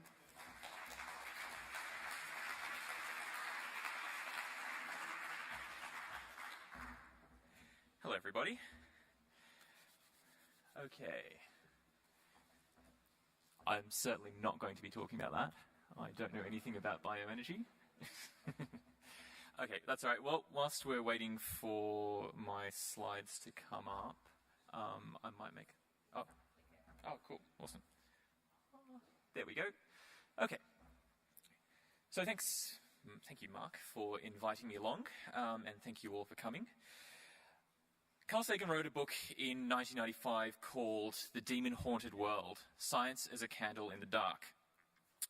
And in that book he says, we live in a society absolutely dependent on science and technology, and yet we've cleverly arranged things so that almost no one understands science and technology. That is a clear prescription for disaster. We've heard about the urgent need for rapid decarbonisation of our electricity system this morning. And that means we have to research, build, test and deploy a raft of new technologies all in a very short period of time. And basically as technology collides with human nature, myth and misinformation tend to take hold. And if we want to fight back against it, we have to look closely at the cultural and cognitive drivers that lead to people rejecting science. So I'm going to talk a little bit about wind energy to start with in general. The IPCC released a report on Sunday night reminding us that a global rollout of clean energy would shave only a tiny fraction of economic growth, and it's vital in limiting the impacts of climate change. Wind energy is one of the most promising of these technologies, and basically between the past 2 years, wind energy is supplied between 3 and 7% of total electrical generation on the national electricity market. You can see the best month there was August. It was a really good one. And right now, I made a little thingy, which I'll tweet later on, which tells you what the live generation of wind farms is. Right now, it's 288 megawatts of power, which can power 394,000 households, or about 6.3 million laptops. Or if you were to plug live human beings into wall sockets, you could power about 1.9 million of them. So... Not that I'm recommending anyone do that. Okay, so I'm just going to quickly drill into a smaller time period as well. This was Science Week last year. It was in August. And this is the output of wind farms in South Australia, only South Australia over that week, and it's also compared to electrical demand for that week. When you sum up the total energy from wind farms, electrical energy from wind farms, it was 47% of total demand. And the other thing is, you can actually kind of notice how close the wind output got to the demand at some points during that week. I don't think many people realize how close we are to having periods of time where 100% of demand in South Australia is met by the output of wind farms. It's really not that far away. And I should just add that a lot of the success in South Australia comes from the hard work from UNSW academics and graduates. They've published some pretty amazing research on wind forecasting and wind energy in general. So props to UNSW. All right. So over the past 10 years, the rise in installed capacity of wind farms has been pretty high, particularly in comparison to hydro and geothermal. You'll see solar popping up quite quickly there as well. Currently, the installed capacity of wind farms in Australia is 2,584 megawatts. There's 1,397 wind turbines, and that's across 62 different wind farms. Come on, hurry up. There we go. Okay. Now, wind energy has grown significantly in the US as well. This is an interactive infographic from the US Energy Department, and it shows the spread of wind energy across a much longer timescale, so this is about 40 years. With the increase in wind energy in the United States came the creation of one of the most powerful and pervasive myths that has been applied to renewable energy. It's something called wind turbine syndrome. Now, back in 2006, a pediatrician married to an anti-wind activist placed an ad in a newspaper, and it read, "Anyone living near wind turbines and suffering ill health effects of whatever sort, which he/she suspects are a result of the wind turbines, asking these people to contact her," unquote. So she theorized that the sound emissions of a very low frequency from wind turbines were the cause of a range of symptoms she discovered in a small group of people that she conducted phone interviews with. Her theory, put forward in 2009, still survives.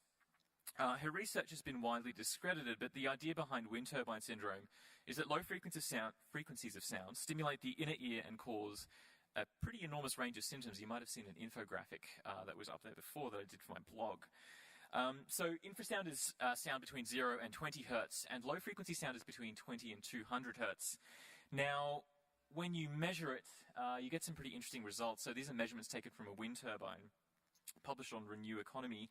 And this chart shows infrasound and low frequency measurements. You'll notice that when the wind turbine is on, the amplitudes are lower than when the wind turbine is off. Which brings us to the first problem with the wind turbine syndrome myth. When you measure low frequency and infrasonic noise emissions from wind turbines and compare them to measurements taken in other areas, they're significantly lower. So a company called Sonus did these measurements in 2011. You can see that the measurements at the coastline, the gas-fired power station, the beach, and the Adelaide CBD are much higher. Well, much higher. They're higher than the amplitudes of infrasound and low-frequency noise that you get at a wind farm. The South Australian Environmental Protection Agency did a similar study.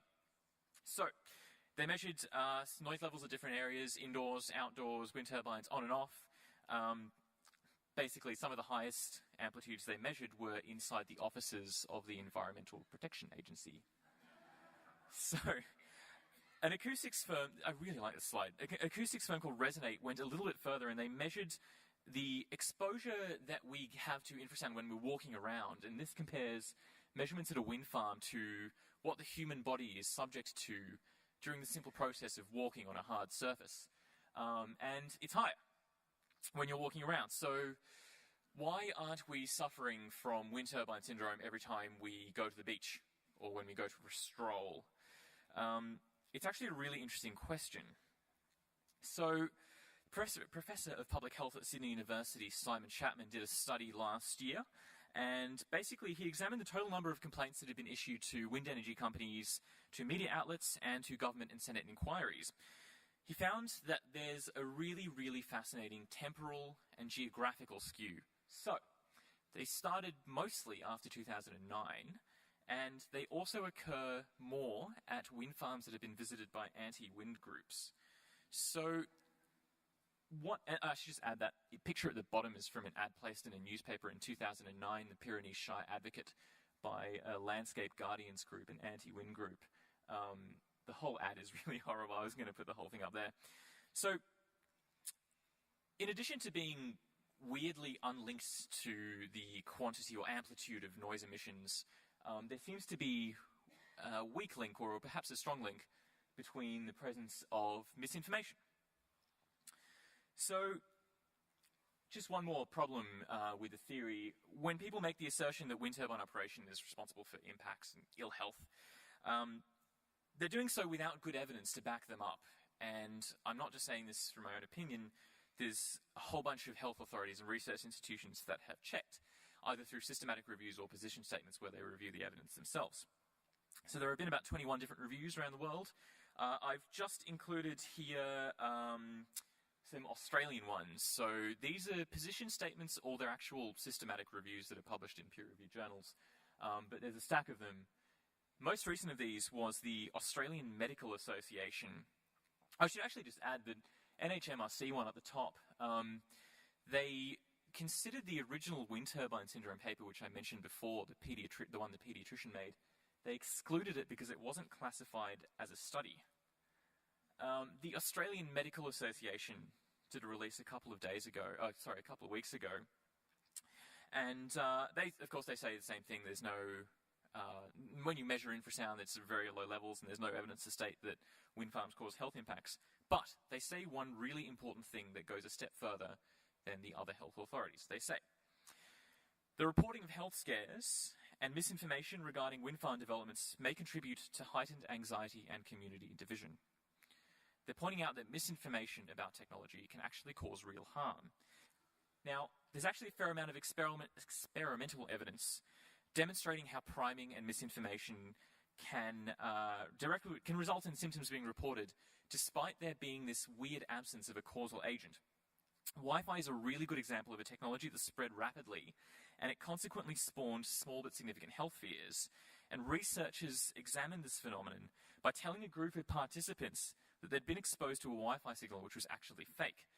So people who had been primed with misinformation about the supposed risks of Wi-Fi reported immediate and severe symptoms. And some people left the experiment early because their experience was so severe. This research demonstrates the degree to which we underestimate the role of expectations and priming in how we engage with this sort of issue in the public sphere. Same thing with wind turbines. The risks of misinformation are equal. Researchers at the University of Auckland performed quite a similar study where they primed two groups. They said, all right, you guys get the misinformation, you guys get accurate information. And with both of those groups, they exposed them to real infrasound and sham infrasound. And regardless of whether or not they were exposed to real or sham infrasound, what they found was an increased reporting of symptoms in what was called the high expectancy group, so people primed with misinformation. So, we know that misinformation isn't just something that impacts the deployment of technology, it actually impacts communities that are living around these technologies. So, we have to think about clever and effective and intuitive ways of disempowering misinformers.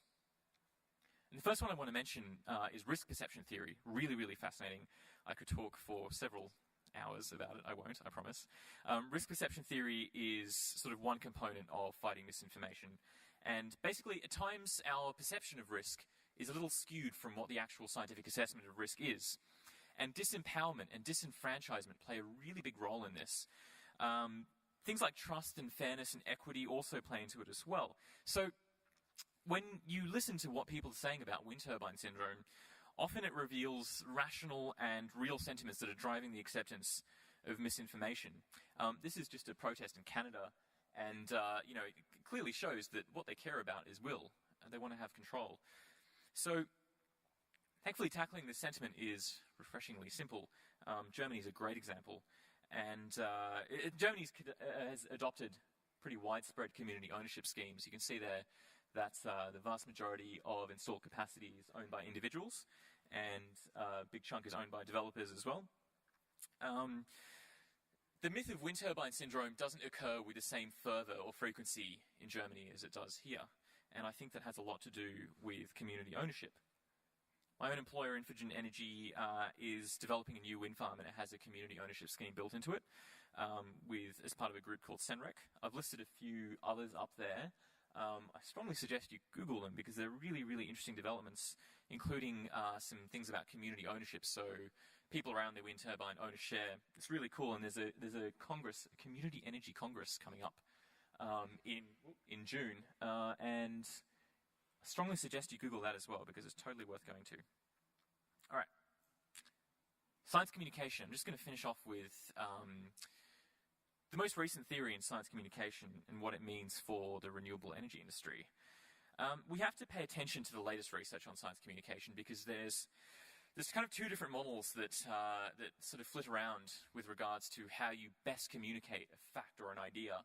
And the traditional model is misinformation leads to the rejection of science. So this is known as the information deficit model.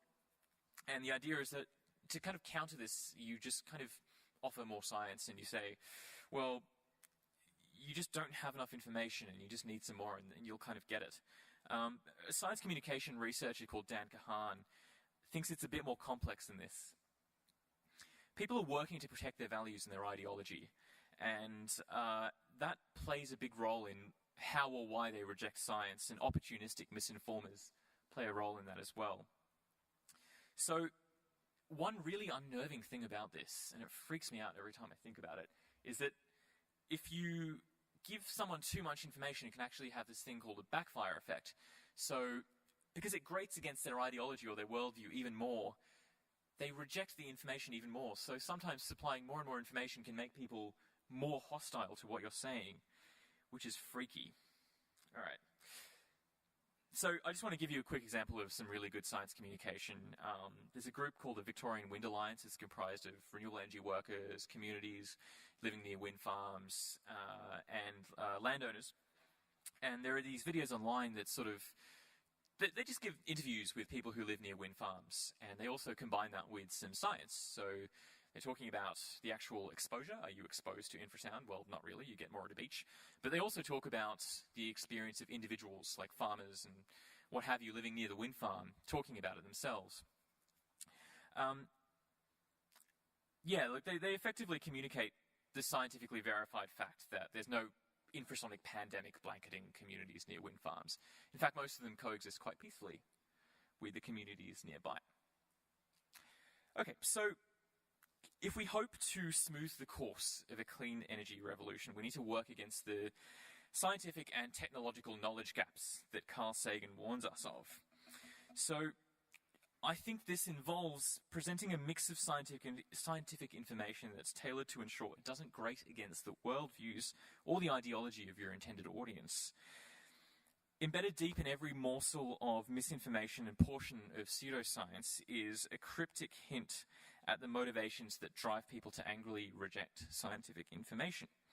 And if we want to see renewable energy deployed on a wide scale, we need to consider the motivations behind myths and understand that communication needs equal quantities of passion, science, and understanding. Thank you very much.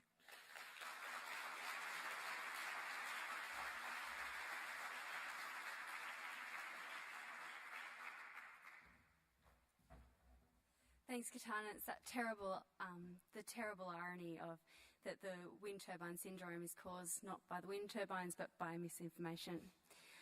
Next up, we have Dr. Ian McGill, who's an Associate Professor in the School of Electrical Engineering and Telecommunications at the University of New South Wales. He's the Joint Director of Engineering for the University's Centre for Energy and Environmental Markets. He leads work in two of CEEM's three research areas: sustainable energy transformation, including energy technology assessment and renewable energy integration, and distributed energy systems, including smart grids and smart homes, distributed generation and demand-side participation. Please welcome him.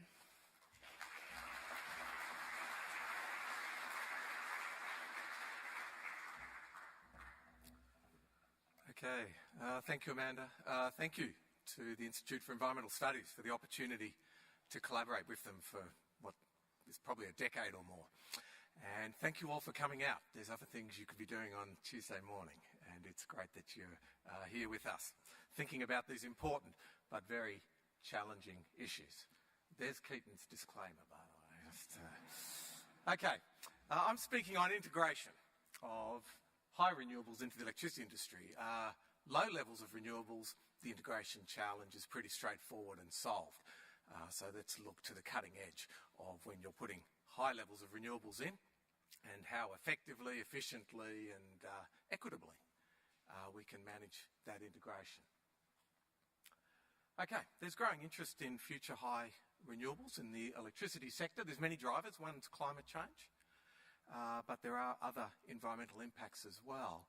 And when you think about wind turbine syndrome and so on, at the highest levels of the political system here in Australia, we have expressed concerns about that. Mind you, of course, there's absolutely proven health impacts from coal-fired generation. And we don't seem to have that conversation, so it's an important part of it. In other countries such as China, but also the United States, regional air pollution is a big factor in promoting renewables and pulling money away from coal-fired generation. Energy security is another big driver. In a very strange way, Australia's quite schizophrenic on energy security. We look a little bit more like Saudi Arabia or Canada in being large energy exporters. So we tend to like the idea of people depending on us for their energy. How those countries feel about it, of course, is an entirely different matter. And one of the reasons for the great success of renewables in Europe has, of course, been energy security. And the current situation with Russian gas passing through the Ukraine just highlights the complexities of that. Falling costs for some key renewables, and Stuart spoke, and Muriel also presented on that in the Australian context with deployment success, and poor progress with some of the alternatives. I'll look at that just a little bit. Okay, so we have some key questions. One, of course, is just the technical feasibility of this. Can we have high or even 100% renewable mixes, particularly with highly variable and somewhat unpredictable solar and wind? Can we reliably meet demand at all times and locations? If yes, there's actually a very important ethical and sustainability question about the ethics of pursuing high renewables and the ethics of not pursuing it as well. And for those of you who've had a look at the IPCC's latest report released on Sunday evening, it picks up in a very important and new way the importance of thinking about the ethical implications of climate change, intergenerational, intragenerational, between poor and rich. The lead chapter on ethics and economics is actually led by two academics from the Australian National University, Frank Jotzo and David Stern. And it's a really important set of questions which haven't received enough attention. Hopefully they now will. Okay. Economic feasibility. Is 100% renewables economically worth doing? Let's take a fairly broad perspective on economics here. Not just how the incumbents feel about it, which was an issue that Muriel was raising. And if yes, in terms of economic feasibility, how do we get there? So that's a set of questions about high renewables and integration. And I'll talk about some of the work we've been doing here at the University of New South Wales, but also more broadly on those questions. Okay, first just want to pick up on climate change. And you may have noticed that there's currently a lack of domestic and in some regards international progress, an apparent loss of public and political interest and will in some jurisdictions, of which Australia appears to be one. But not talking about climate change doesn't solve the problem and doesn't make it go away. It's the elephant in the room, and even if it's a dead elephant, as the Abbott government's currently discovering, of course, even a dead elephant in the room is a problem, as we can see. Okay, renewable energy is actually one of the few sort of emission reduction successes to date. And just to look at some international sort of comparisons here, this is annual capacity investment in US $1 billion. This is the range of renewable technologies. That was fossil fuel investment in 2011. That was up to 2012. You can see that in terms of where the money's going. Close to half the money's now going to renewables, about the same amount, a little less than fossil fuels. Now, important to note that these figures have recently been updated, and we've seen a reasonably significant fall in investment for 2013 for a range of reasons. That fall in investment's been particularly marked in Europe for a whole lot of... they've got some other issues they're trying to address with at the moment. Part of what you need to keep in mind with this fall in investment is that because the technologies, particularly PV, are getting cheaper, it doesn't mean that proportion of reduction in new installations is necessarily occurring. We're spending less money, but the technologies are proving cheaper to put in.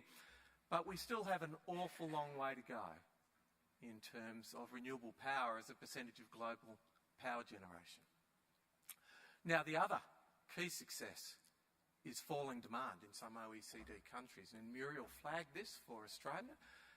It's quite a significant reduction in demand, and the fact that some of our key industry stakeholders see falling demand as a big problem tells you a lot about some of the challenges we face. It's actually an extraordinarily promising development to see demand actually starting to come down for a range of reasons. Now, another thing to think about is if we are looking at clean energy futures, some of the alternatives to renewables are currently having some difficulties. So if you recall this figure of investment here, around $270 billion US in 2012. I think it was around $230 billion in 2013 is the estimate. For carbon capture and storage, about $1.8 billion invested worldwide last year. And that technology is struggling for a whole range of reasons. And then also with nuclear. Nuclear is lumpy, of course, so investment goes up and down. And there was, of course, an issue around the accident in Japan. But we're looking at investment in 2012 in nuclear of around $10 billion. So renewables is 2 orders of magnitude or 1 order of magnitude greater than the investment we're seeing going into some of the alternatives. Okay, let's think about technical feasibility. Well, there's a great rule, which is what exists is possible by definition. And if you look around the world, we of course have electricity industries with very high percentages of renewable generation. There's Iceland at about 100%. That is hydro and geothermal. Norway, Nordic countries more generally, Sweden and so on. We have some countries with very, very high levels of renewables, but it's been traditionally on quite different renewables from the ones wind and solar, which I'm going to be focusing on. Hydro is a very dispatchable and controllable resource, and geothermal has some of those characteristics as well. But if we take wind, we can now see countries which have around 30% of their electricity coming from wind. Now, as Keaton's graph showed for South Australia, 30% wind penetration may mean that at times wind is contributing almost, potentially, meeting all of the demand. Now, Australia's in there, sort of approaching, goes up and down, maybe 5% now or so. But if we take South Australia, which we're going to come back to, that's a world-leading wind penetration and a world-leading solar penetration as well. So, fairly high levels of renewables appear to be shown. There's a lot of very context-specific issues here, a key one being what your electricity industry is connected to. Denmark, of course, has a lot of hydro up in the Nordic countries to the north and industrial consumption down in Germany in the south. But of course, Germany has a lot of renewables as well. Now, some of the work we've been doing at the University of New South Wales addressing technical feasibility has been led by Ben Elliston, who's here today. And his work was really based on hourly simulations of a range of renewable generation, based on historical wind generation and on satellite estimates of solar generation, actual generation for solar over a couple of decades.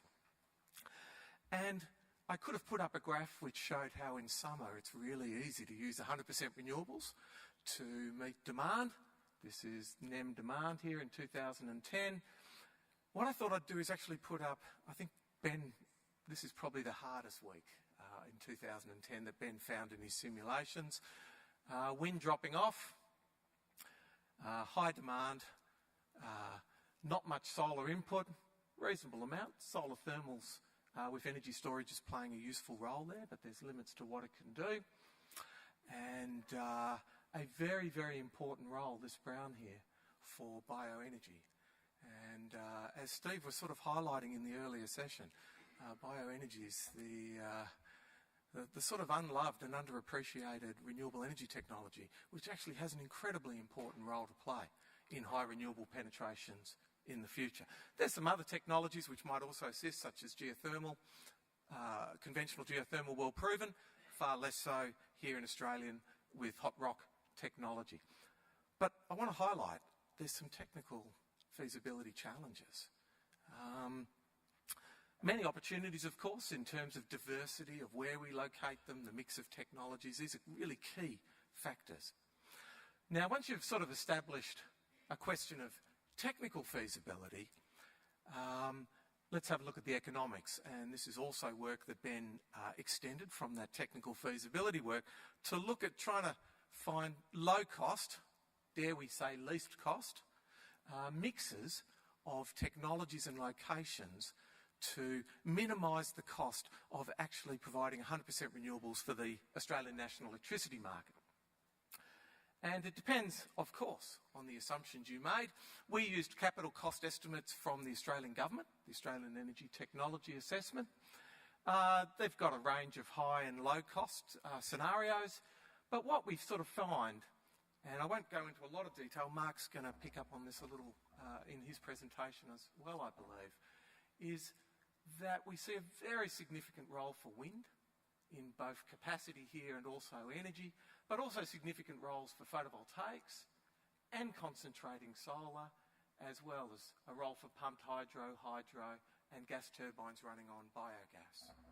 So, interestingly, the concentrating solar thermal, significantly more expensive than PV, but when you're trying to minimise the cost of running the electricity industry, that energy storage is highly valuable. And it should be appropriately recognised in industry arrangements. Now, we came up with estimates around $20 billion a year. And the NEM's currently costing around $10 billion a year.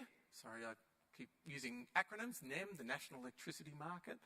So, at carbon prices of around $50 to $100 of a tonne, 100% renewable costs can likely be of the same magnitude or even less than continuing with our existing industry, given the fact that we do need to eventually replace some of the very ageing plant that the national electricity is currently largely relying on.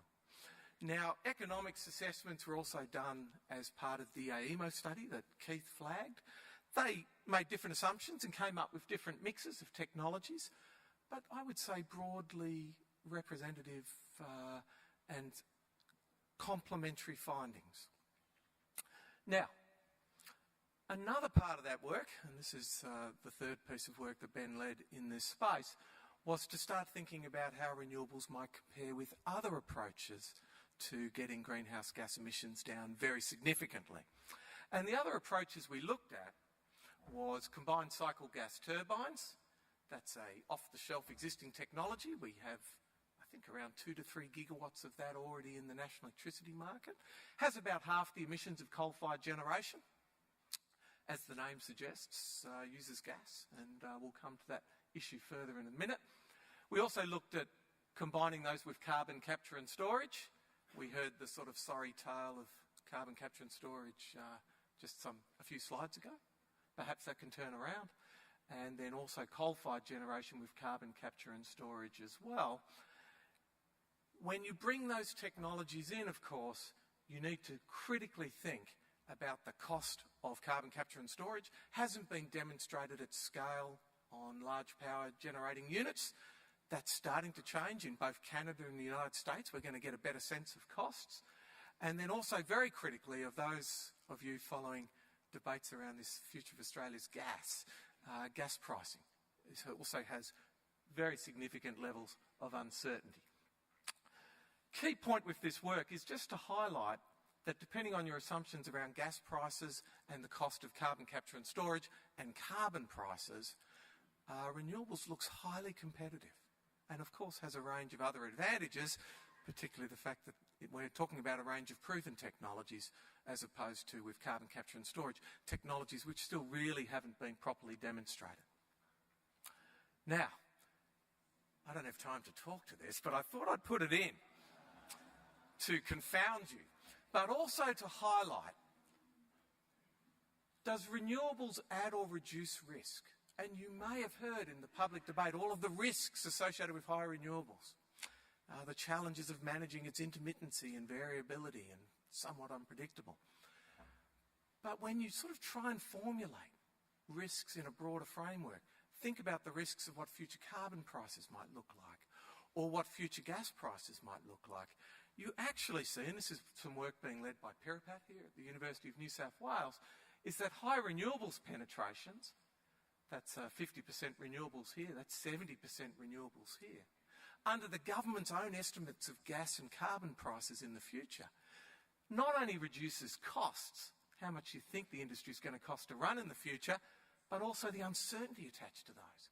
There are very real risks in emitting carbon and using gas in our collective energy future. Now, the final question in my final minute, how to get there? Okay. Well, I think Muriel's presentation flags some really key issues in this space. She focused very much on the retail, or let's call it the distributed energy market space. There's also, particularly for wind and large-scale utility technologies, which also includes PV now. We're building 150 megawatts of PV here in New South Wales, utility scale. In the wholesale market, we've been analysing South Australia, which is a sort of living example of high renewable penetrations. It's over 30% wind now. It's approaching 5% PV. First thing you see when you analyse that market is when the wind blows, prices in that market fall, something you may not have heard in a lot of the public discussion on this. But very critically, the way that the benefit of these falling prices, wholesale prices here, gets distributed depends very much on the market arrangements, particularly retail market arrangements. Does your state regulator let you, as a home consumer, receive the benefits of this price reduction, or do they use a pricing mechanism, which means you don't? And also, does the federal government exclude large industry or some key large industries from paying their rightful contribution to the renewable energy target, or do they just dump it on everyone else, as they currently do? There's very interesting questions looking forward about what the right market designs are. And in the wholesale market space, the national electricity market here in Australia is by no means ideal. But our work, this is being led by Dr. Jenny Rees in the centre, says we've got a pretty good starting point. In retail markets, it's another story entirely, and I removed that slide, and Muriel really covered on this. Our retail markets here in Australia, but pretty much around the world, are best described as dysfunctional. And PV is genuine competition in those markets, and as we see, the incumbents aren't necessarily thrilled about that. So it's a really important place for future work. I did have smart grids in my title. We're working in that space. Part of that work, of course, is trying to decide what it means. It's a marketing slogan as much as a set of technologies. But what I would flag is if we go high renewables, our opportunities to also transform on the demand side mean that there's going to be great opportunities to make integrating lots of renewables easier and more valuable. So where next? Okay, well, Abraham Lincoln is only one of many people who've said the best way to predict your future is to create it. Keep in mind, he was assassinated. So a more cautious answer is that it does depend. But the critical work lies before us to actually take this opportunity that high renewables offers and actually turn it into a reality. I hope we can all work towards that end. And thank you all very much.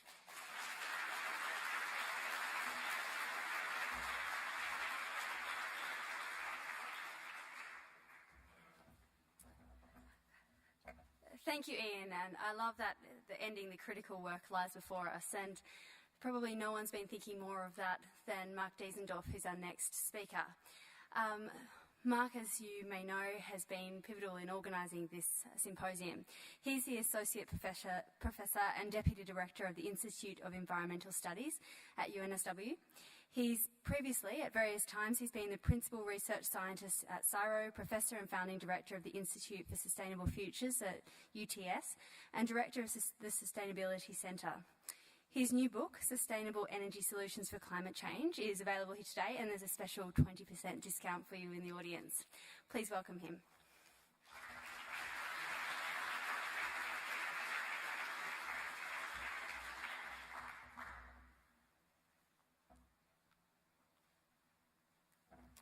Thank you very much, Amanda, and thank you, ladies and gentlemen, for coming and for what I sense is a very close engagement with the theme of this morning's event. I'm going to skip that, and I'm going to focus on renewable electricity because electricity is really the least expensive mode for being transformed into renewable energy, hopefully 100% renewable energy. However, we have to keep in mind that energy efficiency and energy conservation are also vital, and I'm hoping that we will have a symposium either later this year or early next year on energy efficiency and other ways of reducing demand, which is very important.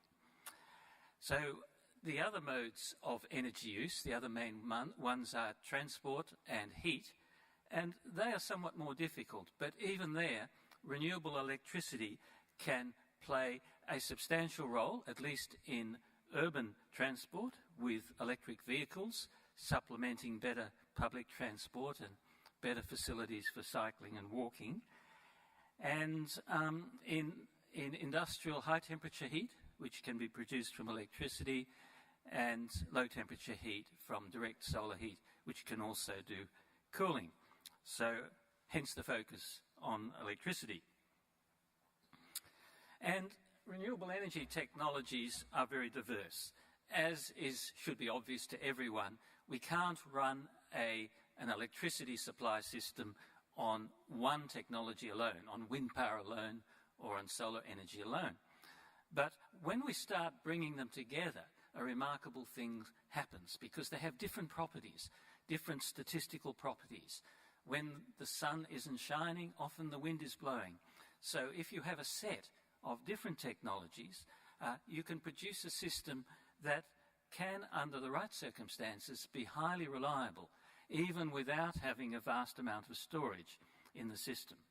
And you can see some of the renewable energy technologies there. Wind, concentrated solar thermal, which I call CST rather than CSP, with thermal storage, PV, bioenergy, and others. And you can see the list there in the middle.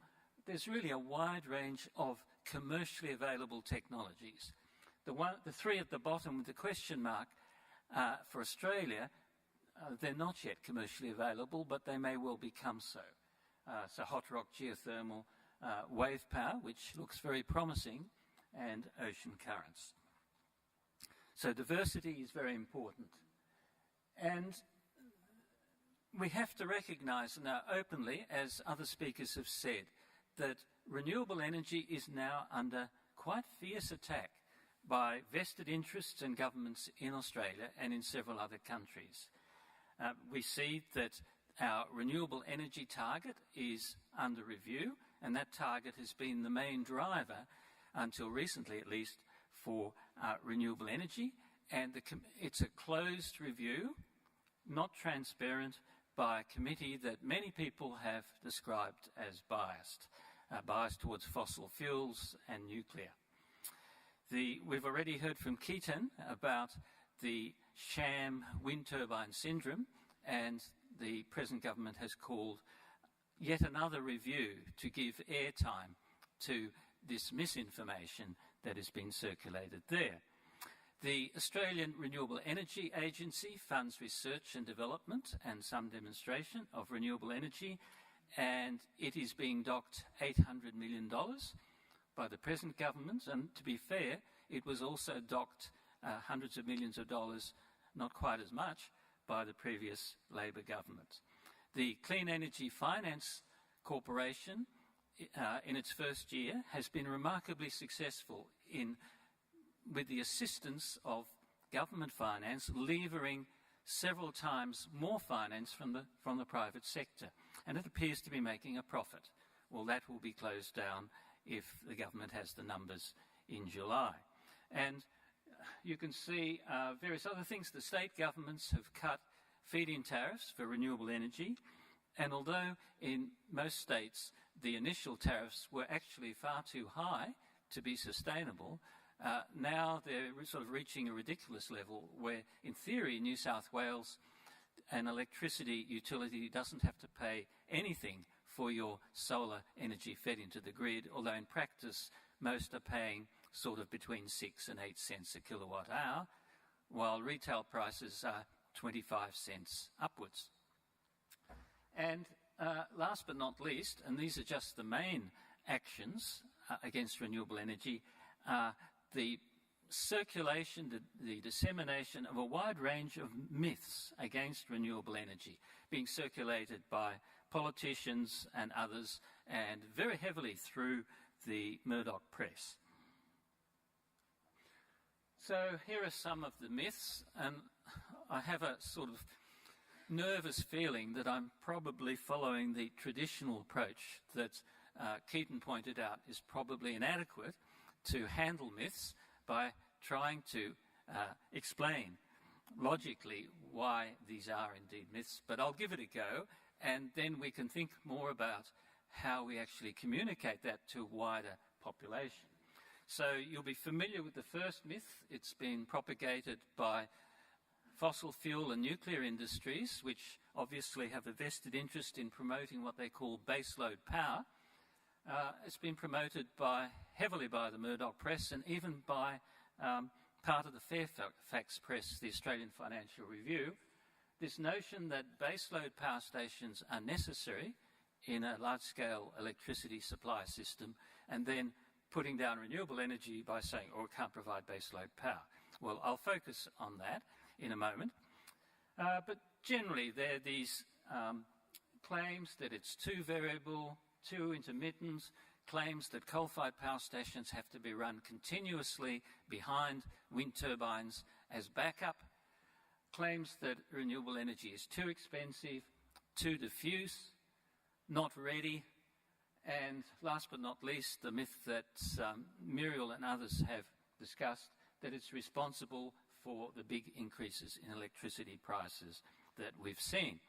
All of these myths are false, or in the case of the last one, grossly exaggerated. So why? Why are we having these attacks? Well, obviously, there are vested interests, very powerful industries in emitting greenhouse gas emissions, but as we've seen, also the electricity utilities are feeling threatened by the changes of these disruptive, so-called disruptive technologies are causing to their business models.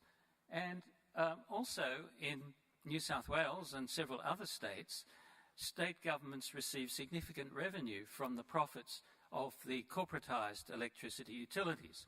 So it's not in the interests of those utilities for electricity demand on the grid to be decreasing. Similarly for water demand. Excuse me. Thinking of water, I think I probably need some.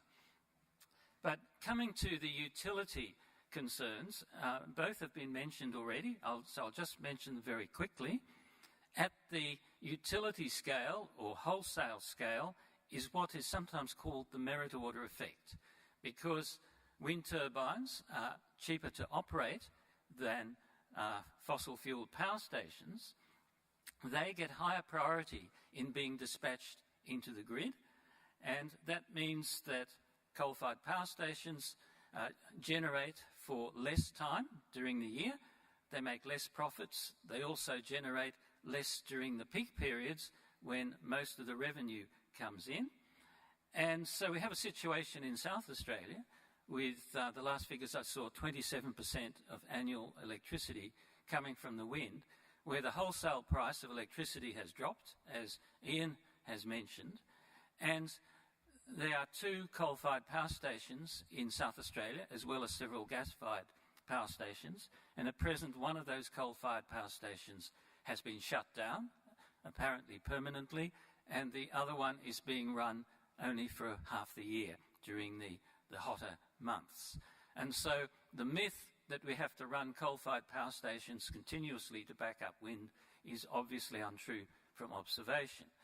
There have been no additional gas-fired power stations brought on in South Australia either, which is interesting. At the other end, the retail customer end, we have the death spiral that has also been mentioned, and that has certainly caused concern with many utilities and who are unwilling to change their business models. And so rather what we've seen is there have been lobbying state governments and federal governments to try and stop the growth of renewable energy. Very sad. So we can bust these myths by two different methods, and the first is simply by practical observational experience, as we see in South Australia or in Denmark with 30% wind and quite a lot of bioenergy coming from residues, agricultural residues, and so on. These certainly give the lie to some of the false claims and myths about renewable energy. But in fact, then success stories like Denmark have become apparently so threatening that we get a new series of myths being generated. So myths are that in Denmark, for example, that most of the wind power isn't actually used in Denmark, and there's a whole range of other myths which are all false and easily proven to be false. One claim has been that electricity prices in Denmark are among the highest in Europe. And we hear that time and again. I hear it at energy conferences time and again. And like many pieces of misinformation, it's partly true. Retail electricity prices are among the highest in Europe, but that's because in Denmark, retail electricity is taxed among the highest. The taxes do not go specifically to support renewable energy, they go into consolidated revenue. They're a revenue source for government. If you compare prices of electricity in Europe without the taxes, Denmark is actually among the lowest group of electricity prices, and so it goes. The other approach Ian McGill has introduced, which is hour-by-hour computer simulations of electricity systems in which we use actual demand every hour or every half hour and actual solar and wind energy available, and we try to balance the supply and demand to try and achieve a reliable system. And Ian has mentioned the work of Ben Elliston, who is here, who has developed the computer program and run it and done some fantastic work on exploring 100% renewable electricity in the national electricity market. And it has to be stressed that in our work at UNSW, all the technologies that are used in our simulations are commercially available now. We've just scaled them up in the system. We've had to simplify the transmission system, and we've done economic comparisons with a range of other technologies, as Ian has indicated, which none of the other Australian studies have been able to do the comparisons of technologies. And these simulations have certainly changed my view on the alleged need for baseload power stations, because several years ago I assumed that was a given. You've got to have baseload power stations to meet baseload demand. That was the assumption. And the traditional view is in the top graph there, where you see 23 hours of electricity demand from 1 a.m. till midnight. And this is in summer, so you see a peak in the mid or late afternoon, air conditioning demand. And the light blue is the baseload, so-called baseload demand. And in the traditional view, baseload demand is supplied by baseload power stations, which in Australia are coal. They are stations that have a high capital cost, but they run 24 hours a day, 7 days a week, except when they break down, which they do from time to time. But they have the property also of being very inflexible.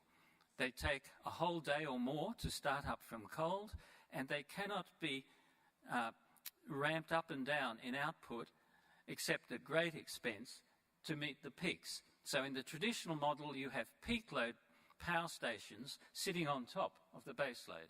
And in Australia, peak load power stations, which are very flexible, you can switch them on and off really quickly, hydroelectricity coming from large dams, and gas turbines burning natural gas at present, but they can burn a wide range of fuels. So that's the old view. The new view is in the bottom graph, where we're moving in this graph towards 100% renewables, gasp, and 1 minute, where you have variable sources at the bottom, wind and solar PV without storage. And you can see that sawtooth generation. And then on top, you have flexible sources, hydro, gas turbines burning renewable gases and liquids, and concentrated solar thermal with thermal storage. So I don't see concentrated solar thermal as a baseload source. It seems from our simulations to be far more effective as a peak or intermediate source, helping to smooth the variability in conventional sources. So I've got to wind up really quickly. So I'm going to just make this point. Ian showed one of these pie diagrams. This is an optimal mix, economic optimal mix of renewable, 100% renewables. And you can see that wind, 46%, PV, 20%, 2/3 of the annual energy generation comes from variable sources. 2/3. So the flexible sources really are only a minority. We'll skip that. So sum up, so the myths, many of these myths are busted. We don't need baseload power stations to meet baseload demand. The real challenge is meeting the peak load demands, and we can do that still with renewables. We can handle the variability. We don't need coal-fired stations to be running continuously in the background. Coal and nuclear are too inflexible. They just get in the way. What we need are flexible power stations. And, of course, we're using commercially available technologies. So renewable energy is ready. It just needs to be scaled up. So what can we do? Finally, we really need, what can you do? We need action at all levels. Our own individual and household action at household levels, making our homes sustainable, talking to friends and acquaintances that this is a way we can go, divesting our investments in fossil fuels. We need community action because there are 800 community renewable energy projects in Germany, for example, and much of Denmark's renewable energy has been based on community projects. So far we have 2 operating community wind farms in Australia, Hepburn in central Victoria and Denmark in Western Australia, but maybe 50 more already, communities already striving to move. And then we also do need large-scale social and political action, because without that, our governments, whether they are of the coalition or of Labor, will be half-hearted at best or regressive at worst in moving forward. So ultimately, it's, I believe, community action, and that's discussed in more detail in my book, Climate Action, which is really needed to make the change. And you people here are a very important nucleus for spreading the word and making that change. So to conclude, 100% renewable energy is technically feasible and affordable for Australia. The barriers are political and cultural, but there's no reason why a genuine political conservative should be opposed to renewable energy, which brings in new jobs, new industries, and lots of opportunities. There is a way forward, but we need you and other members of the population to help spread the word and move it forward. So thanks very much.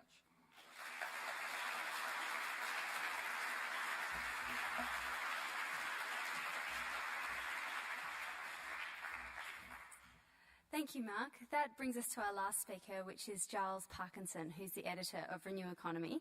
He's been a journalist for the last 30 years, a former business editor and deputy editor of the Financial Review, and a columnist for the Bulletin magazine and the Australian, and the former editor of Climate Spectator. Please welcome Giles.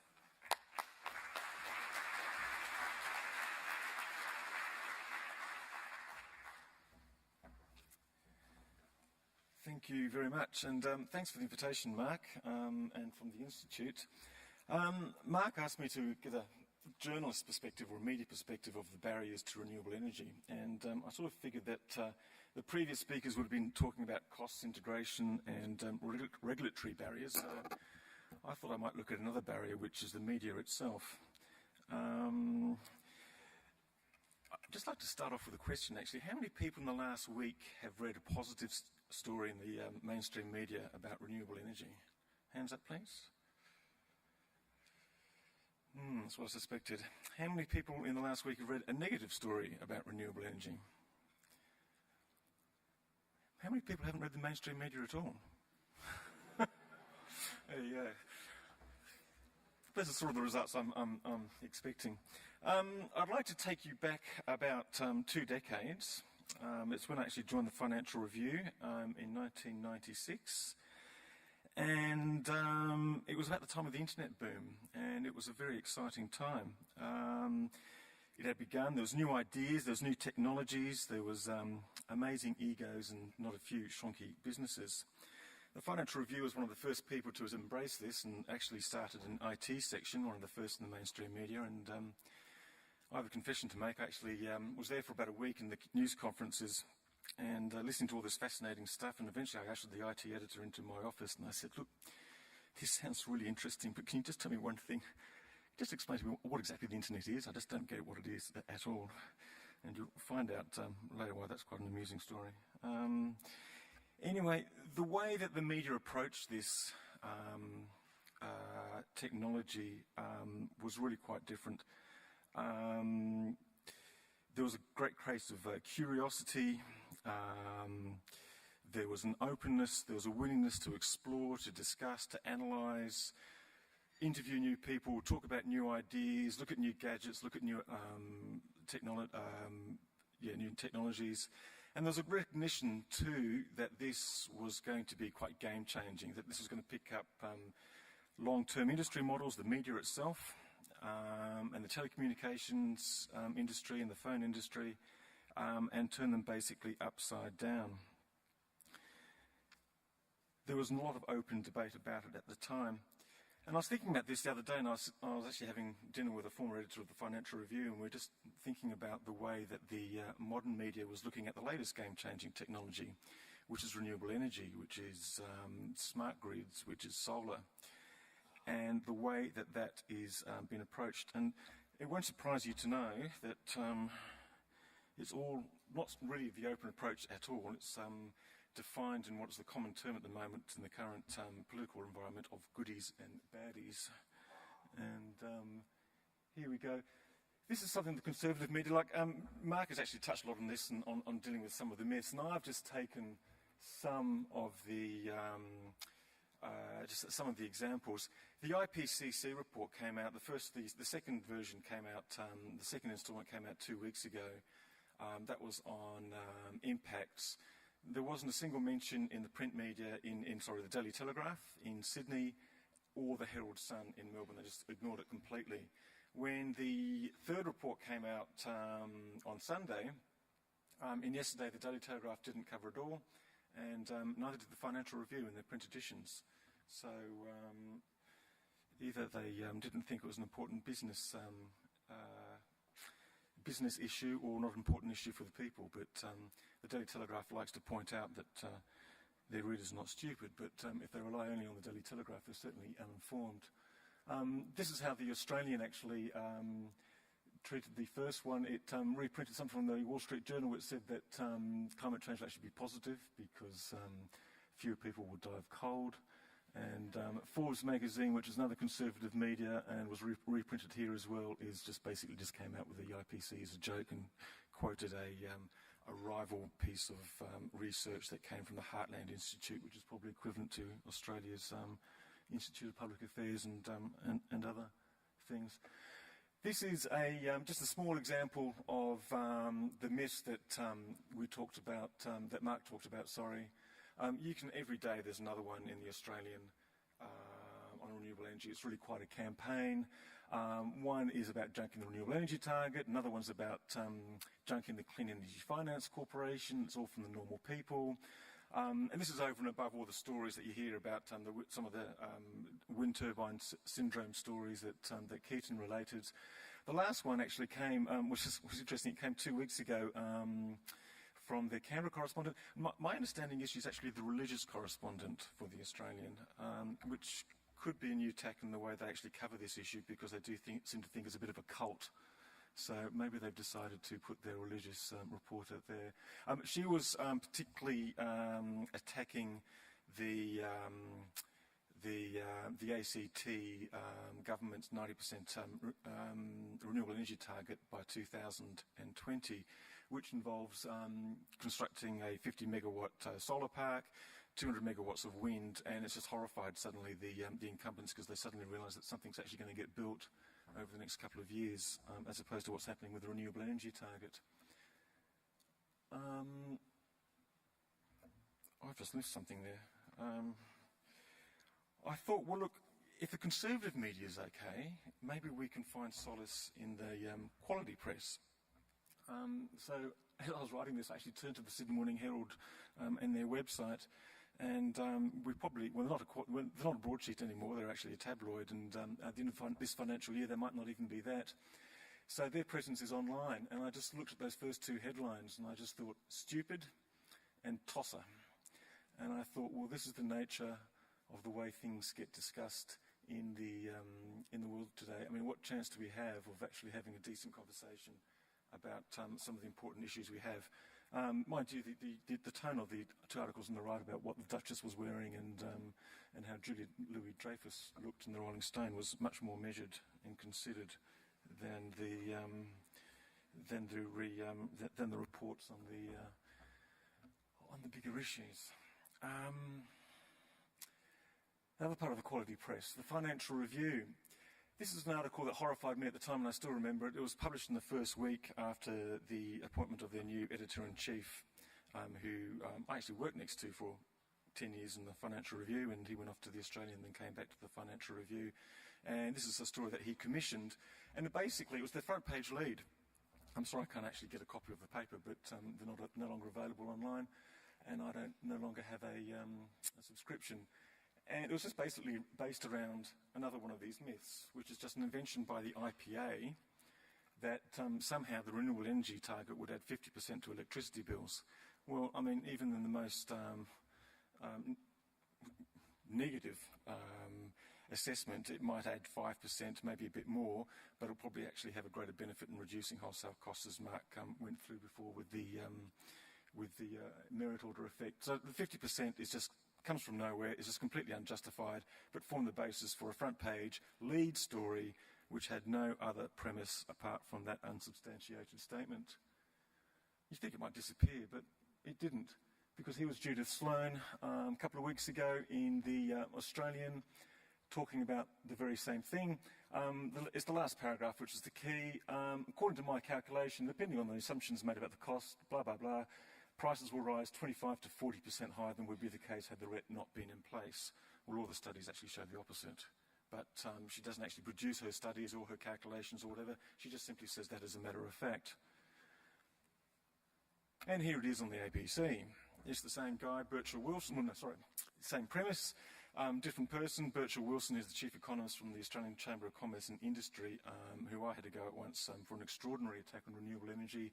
Same thing, is going to be lift prices by 50%, and basically gets through it without any critical questioning or being called out at all by the questioner, because there's just that lack of information.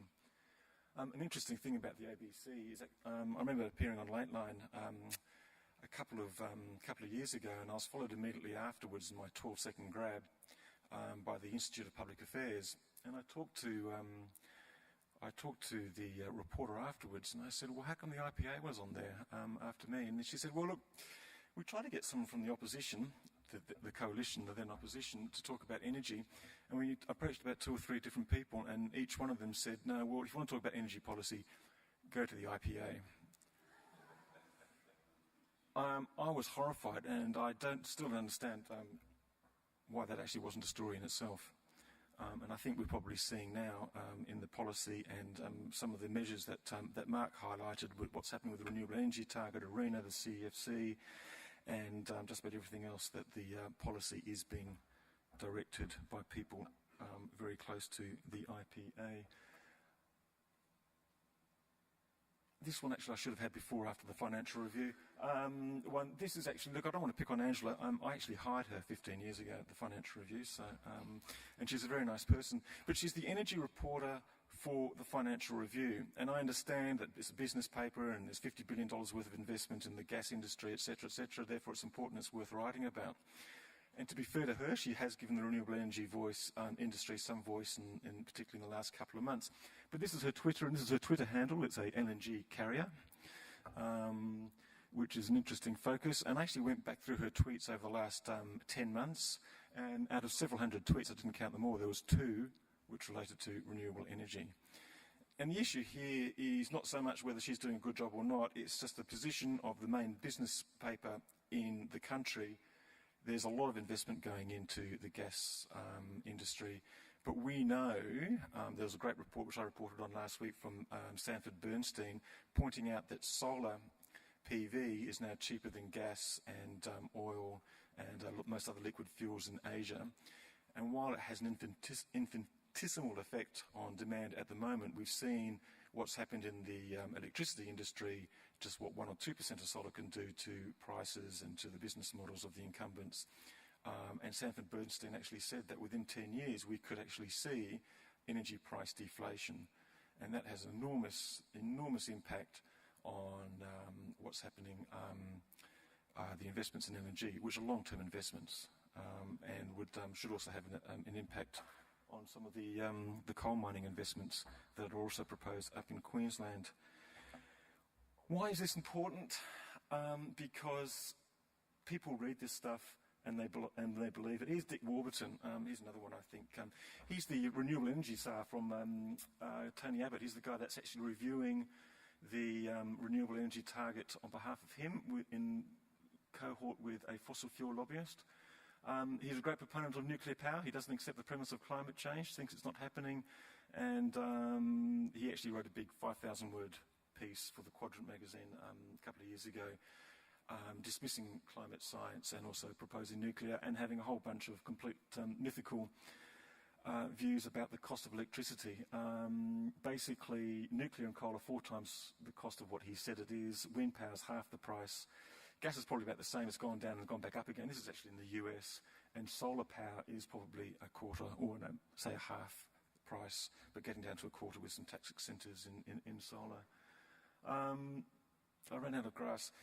Why is this important? It's important because this information, which has been propagated in the media, which is circulated around, is actually read and believed by the energy ministers of the federally and state.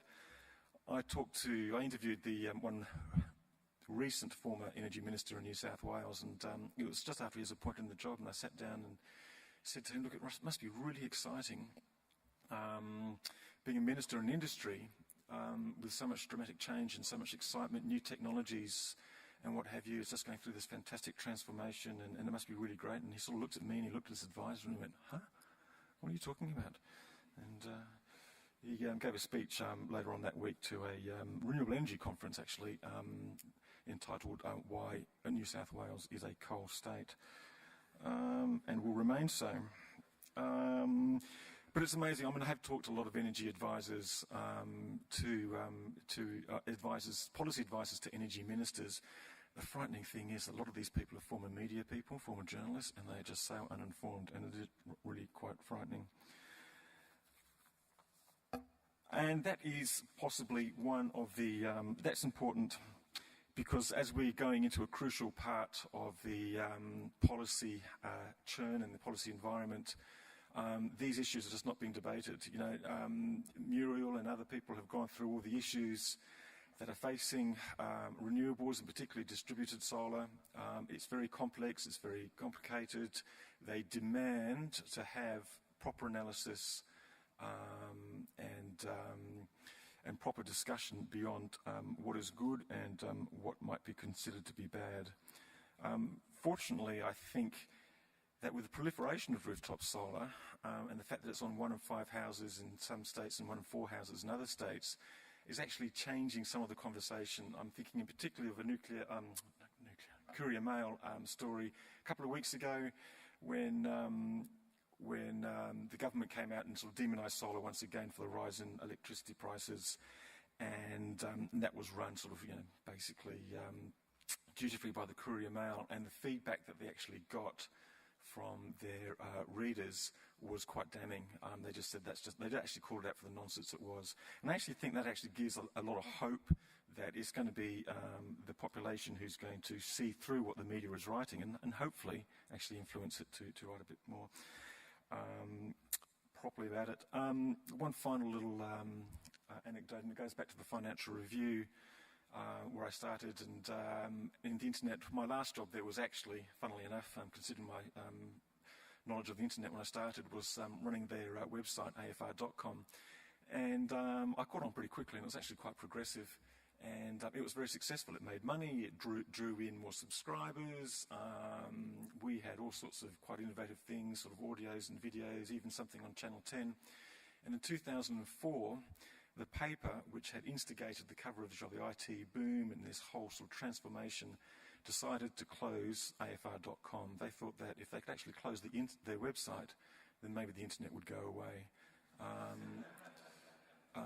They did, and it didn't, but it just goes to show that really, when you're talking about incumbent industries, they really don't learn, and they don't actually believe what they say sometimes. I thought I'd just end on that. Thank you very much.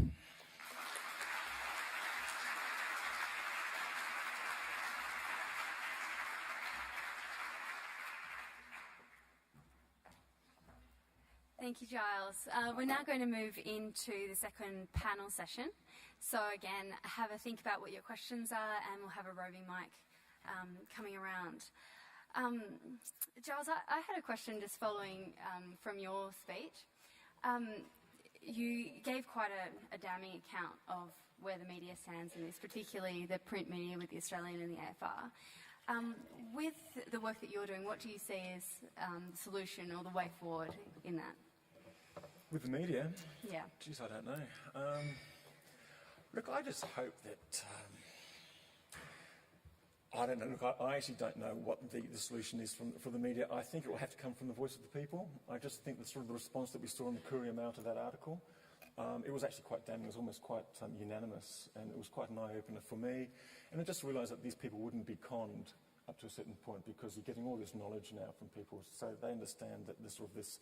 I mean, they are the mythbusters, and they need to be the mythbusters because they do have a personal experience. As for the mainstream media, I just don't... I don't think I've ever seen such an ideological divide as we have now. I mean, 20 years ago, The Australian was a conservative paper, but the Fin Review was quite a, it was a bit of a ratbag paper actually, and then certainly the way the business saw it, because we used to sort of tackle them and challenge them. But now we've just got to the stage where you have the conservative media, which is not just conservative but ideological and wrong. In many of the way it reports things, and dishonest in the way it reports things. You have the left or the centre media, which I think is intimidated to a large extent. And you also have a different type of journalist.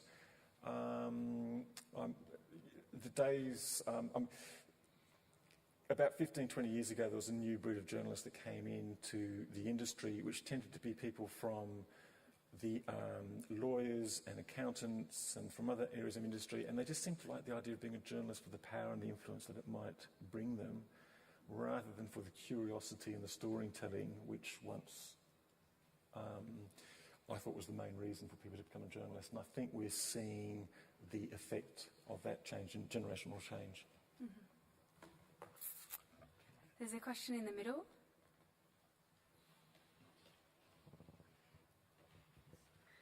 Hello. Hi, my name's Ashwin. I'm a student here. Thanks for this talk.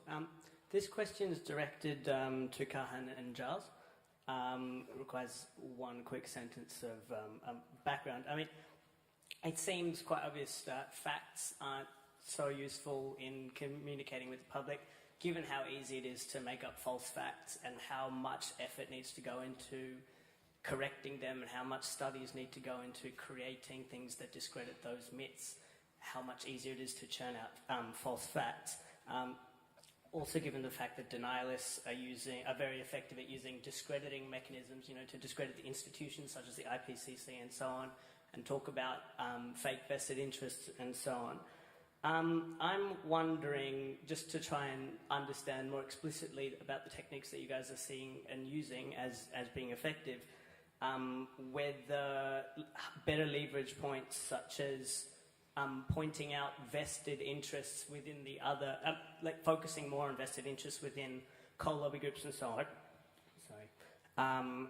Or developing people's ability to understand the relations between power and knowledge, and questioning why are these questions being asked? What sort of questions should we be asking? How would you answer those questions? And helping people to develop their own way to filter through the deluge of information, because adding so much information is really not going to help anyone. What do you think are the most effective ways, the higher leverage points, if you will, of communicating with the broader public, given that adding more information is generally not going to help? Yeah, look, I think I should just sort of clarify one thing to start with. Facts are important and they are useful, but you just sort of have to learn how to deploy them in sort of a clever way. I might just sort of answer that question with one example. There was an infographic up on the screen earlier today, and it lists the symptoms of wind turbine syndrome. Currently there's about 220, I think. It's a huge range of symptoms, and it has stuff like, chicken yolks, no chicken yolks, and echidnas is losing their way, and odd things like that. And it kind of illustrates to people that there's no limits to what you can attribute to wind turbines. So you have to kind of think a bit closer about what people are doing when they're giving you anecdotal evidence. And as I'm sure you all know, anecdotal evidence is powerful. What you can kind of do is make sure, first of all, that you're being factually correct in what you're saying. But then you can kind of take a similar approach and use your own form of anecdotal evidence. As long as you know that you're not contradicting any scientific facts, you can say, here's some measurements, and here's 20 people who live next to a wind farm, and you can ask them whether or not they have any problems. So I think that's one really important way to do it. One other thing I just want to mention is that social media and blogging and all that sort of stuff is really, really great, and I think it actually led me to contacting Giles with the aim of hoping to get stuff published on Renew Economy, which he very gratefully allowed me to do. Thanks, Giles. Great. In the blue shirt down the back.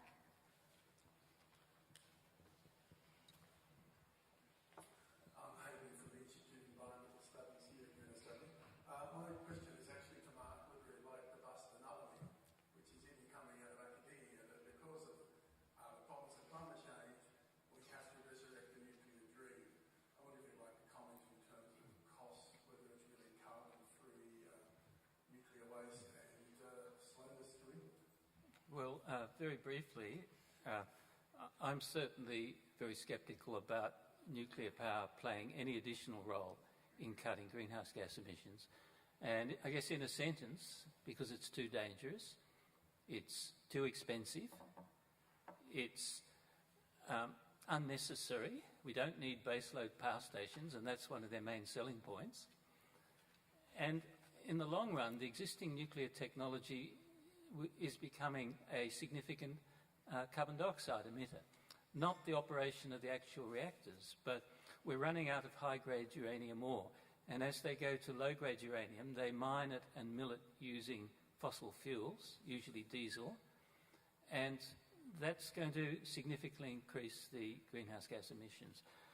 Just one comment about nuclear costs, because Giles showed this lovely piece of fiction that nuclear costs are 4 cents a kilowatt hour in the US, which is sheer fantasy. The British government has recently approved, after many years, a new nuclear power station, and they announced that there would be no subsidies. But this new nuclear power station will receive a guaranteed electricity price of 9.5 British pence per kilowatt hour. That's about 17 cents Australian, which is about more than 3 times the wholesale price of electricity in Australia. That price is guaranteed for 35 years and will be adjusted upward for inflation. In addition, they have a loan guarantee covering about 2/3 of the capital cost. And in addition, to avoid the merit order effect, they will have priority in operating over wind power, even though their operating costs are considerably higher than that of wind farms. And I think that really shows the problem for nuclear power. Thanks, Mark. There's a question in the woman in the red shirt down here.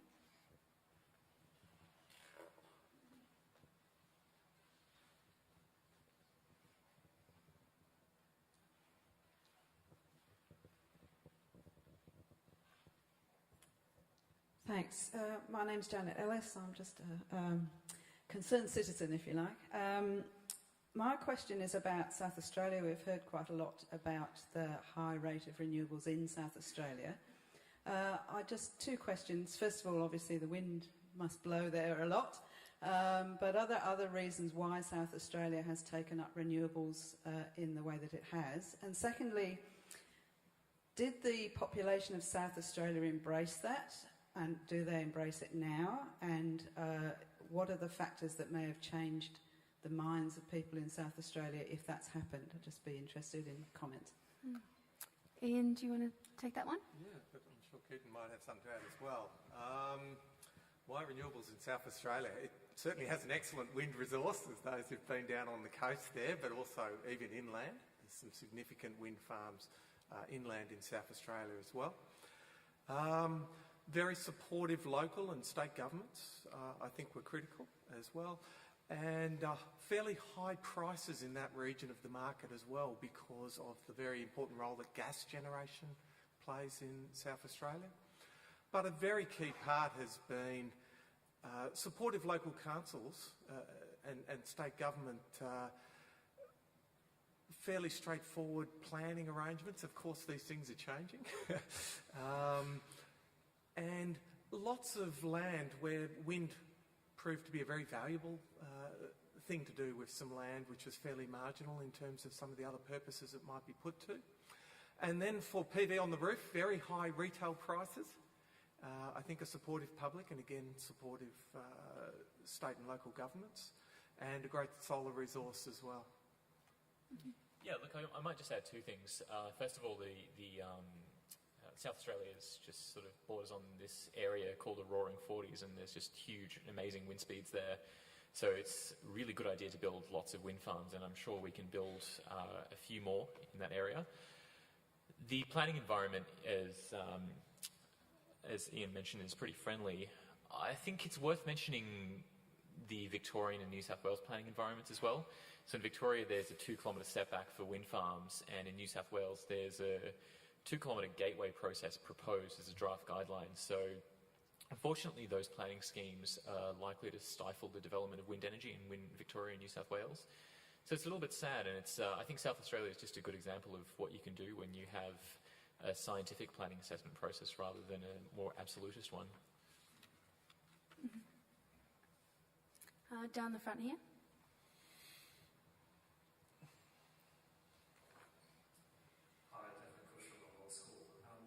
We've heard a lot about technological innovations this morning, and some of the speakers have touched on some of the organisational innovations that have been occurring in the space. I was wondering if any of the speakers would like to expand on some of that. What sort of forms in cooperatives, for example, or other ways of organising the ownership and control that Catan has said is so important for promoting acceptance of these technologies. Do the speakers think need to be promoted in the future? Look, there's a few. Mark mentioned two wind farms that are operational that have community ownership schemes, and look, they're really cool. There's a few different models you can have. You can either have a wind farm with, say, 12 turbines, and the community owns 100% of one of those wind turbines. Alternatively, people can buy a share in multiple turbines. I think whatever way you do it, it's not just the financial side of it. You kind of have to. There's a big raft of other things that you have to do on top of that as well. So, look, there's a few, but one really kind of just gets to me. I don't know why. I just think it's really beautiful, and that's the Hepburn Wind Farm. They had a local artist come and literally paint the turbine, and ownership doesn't get more tangible than that. I think things that are tangible that you can actually see and do make a really big difference. A community group called Clean Energy for Eternity, working with Tathra Council, it's just been announced that they're going to get a community solar farm of 50 kilowatts, I believe, operating. And certainly from Europe, there were very fruitful, and they are very fruitful collaborations between local government and community groups. So that's another approach.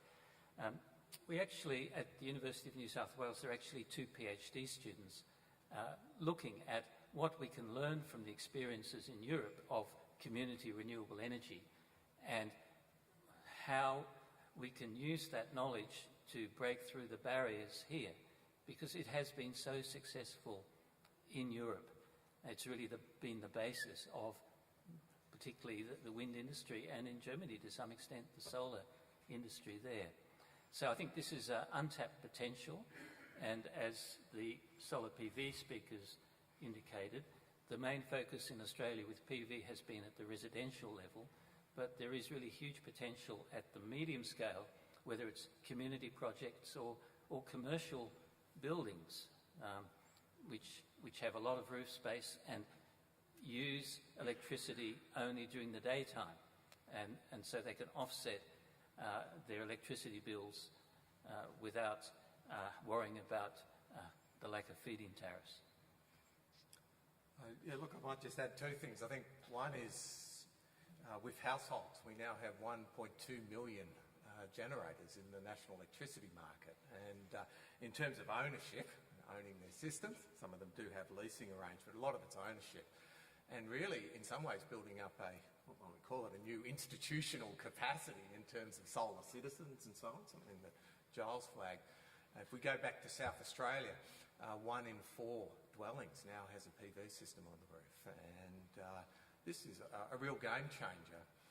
The other thing I'd also say is the idea of incumbents and disruptive technologies, there's nothing new here, and of course incumbents fight back. They're incumbents, so by definition the current arrangements work well for them, and new technologies come along, and we shouldn't let governments and regulators and a whole range of agencies off the hook on this. They have a very key role to play in actually standing up to incumbents. And at the moment, they're doing a pretty ordinary job of it. That brings us to the end of our panel session. I know that there's a lot of burning questions still, so the panellists will be available after we finish. We're going to launch Mark's book in just a minute, but I just thought it was worth summarising what we've heard this morning. I think what stood out to me in the first session was that renewable technology is here, it's operating, it's ready to go, and really the policy challenges are those that are most front of mind rather than them being technological challenges. That's obviously been a message that's been around for a few years, but it seems to just be strengthening and strengthening. We also heard about the amazing growth in PV, but also in other technologies, and looking at solar thermal at the sort of the bottom of that curve, but with potential to climb up that curve over time. We also heard about bioenergy and its strong potential in a place like Australia. Then moving into our second session, we heard about some of the obstacles around media. We heard about myths in the public discourse, and we also heard about some of the technological challenges of grid integration and some other things there too. But I think for me what underlies it is that there is a strong political challenge and there's a strong cultural challenge. The politics in some ways is a bit more difficult to deal with, but will be dependent on the cultural challenge. And what's really positive is that it is shifting, that the response that Giles mentioned in the Courier Mail, for instance, there's a growing constituency of solar owners out there. There's a new pool of vested interests with a totally different take on the issue. The challenge is getting those people together, getting them advocating effectively, and also where the media isn't as biased as some of those examples that Giles put out there, I think there's a real role for experts in this area to be putting their information in a clear way to the broader public more and more and more. You saw how some of those examples of the Australian Chamber of Commerce and the IPA putting their information out there. Well, a lot of those media outlets will also take information from experts that have some valid things to say too. So I'd encourage those of you in the room with expertise to really get out there as much as you can. I'll now introduce Professor Merlin Crosley, the Dean of Science, who's going to introduce us to Mark's book.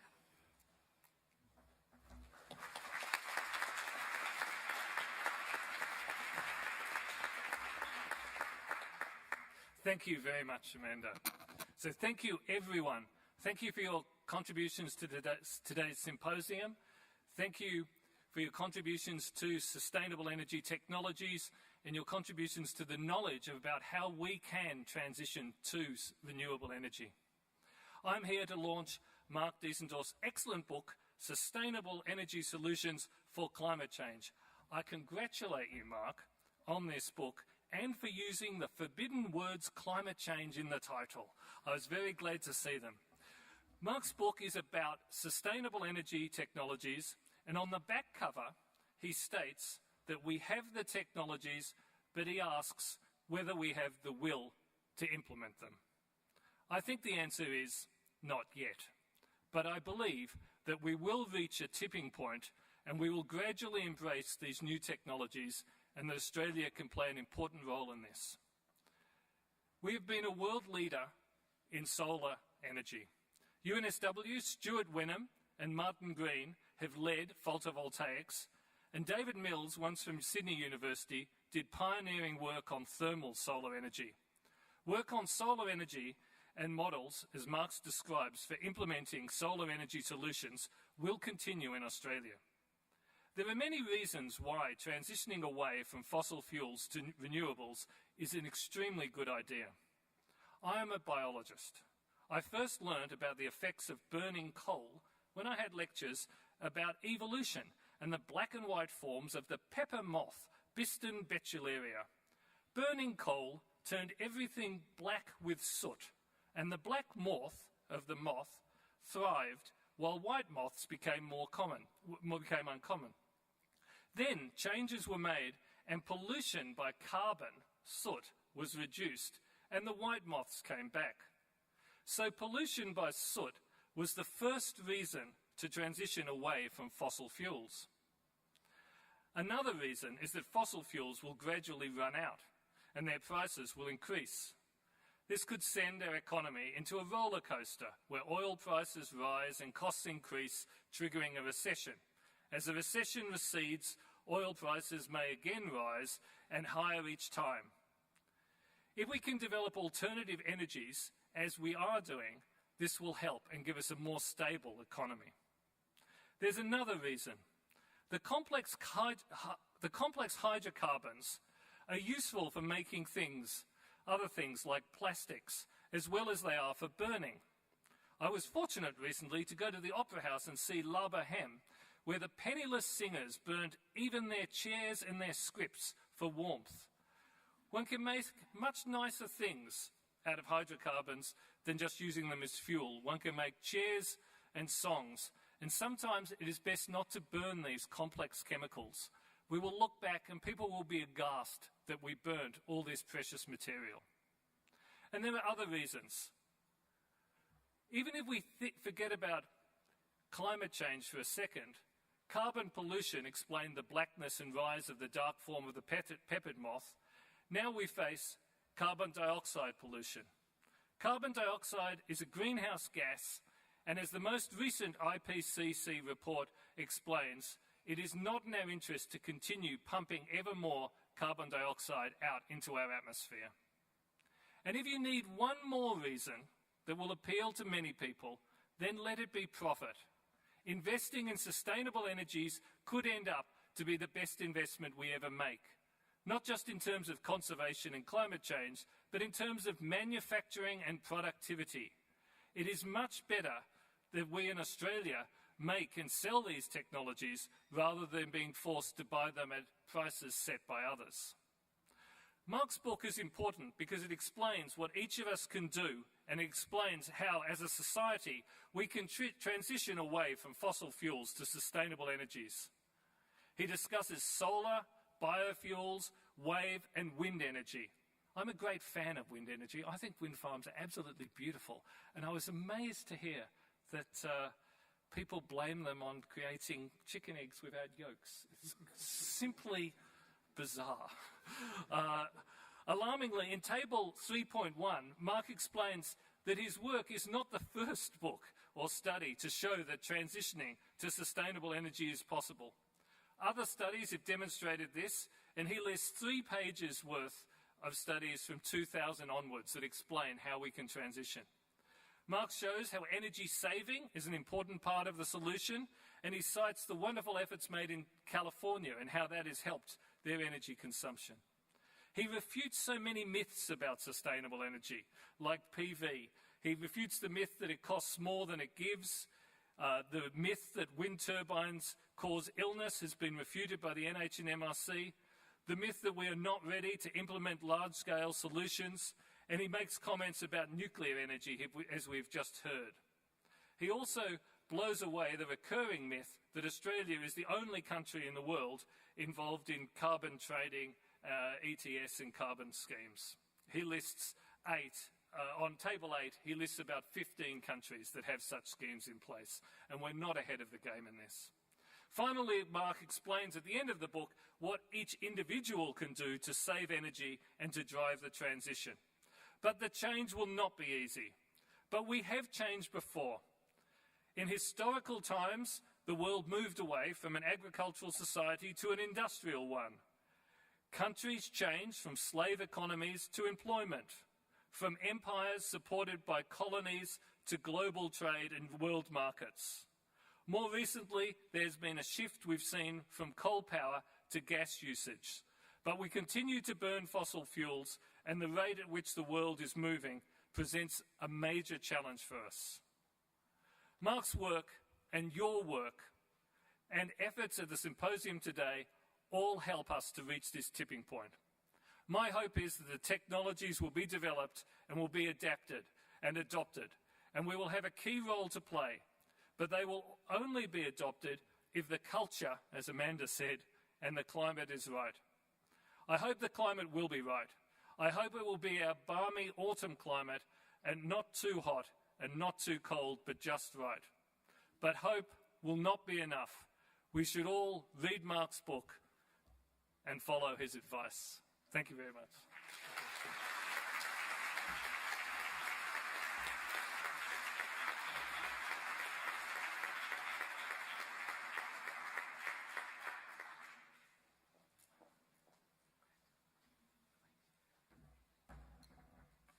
Thank you, Merlin.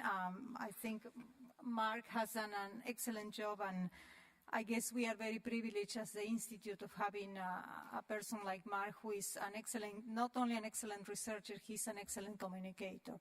And it has been shown through all the morning on the talks. It's not only how much science can provide these days, is how you can tell the story in layman terms. So I think we are very fortunate in that regard.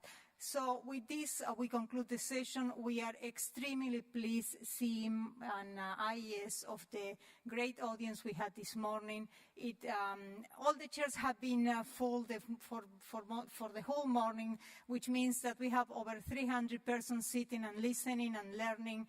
And I hope now you go home more demystified and all busted with all the things that Mark has shown and the new technology, and that you can engage in discussions, and also when you read the newspaper, some nonsense that you say, well, hey, we have been at this symposium and these things were told to us, so it's possible. It's just a question of mentality and goodwill. So with this, we conclude. I'd like to thank Amanda for the excellent facilitation you did all the morning, and invite you to, in 2 weeks' time, we will have another event on the 30th of April on high-speed rail. Keep the link to the Facebook of the IES to learn about the latest events. And if you have some time now, just enjoy the university, walking around. We have very good restaurants that cater for all tastes, and enjoy the rest of the afternoon. And a big thank to Merlin, Amanda, the panel, and all the speakers. Thank you. Have a good day.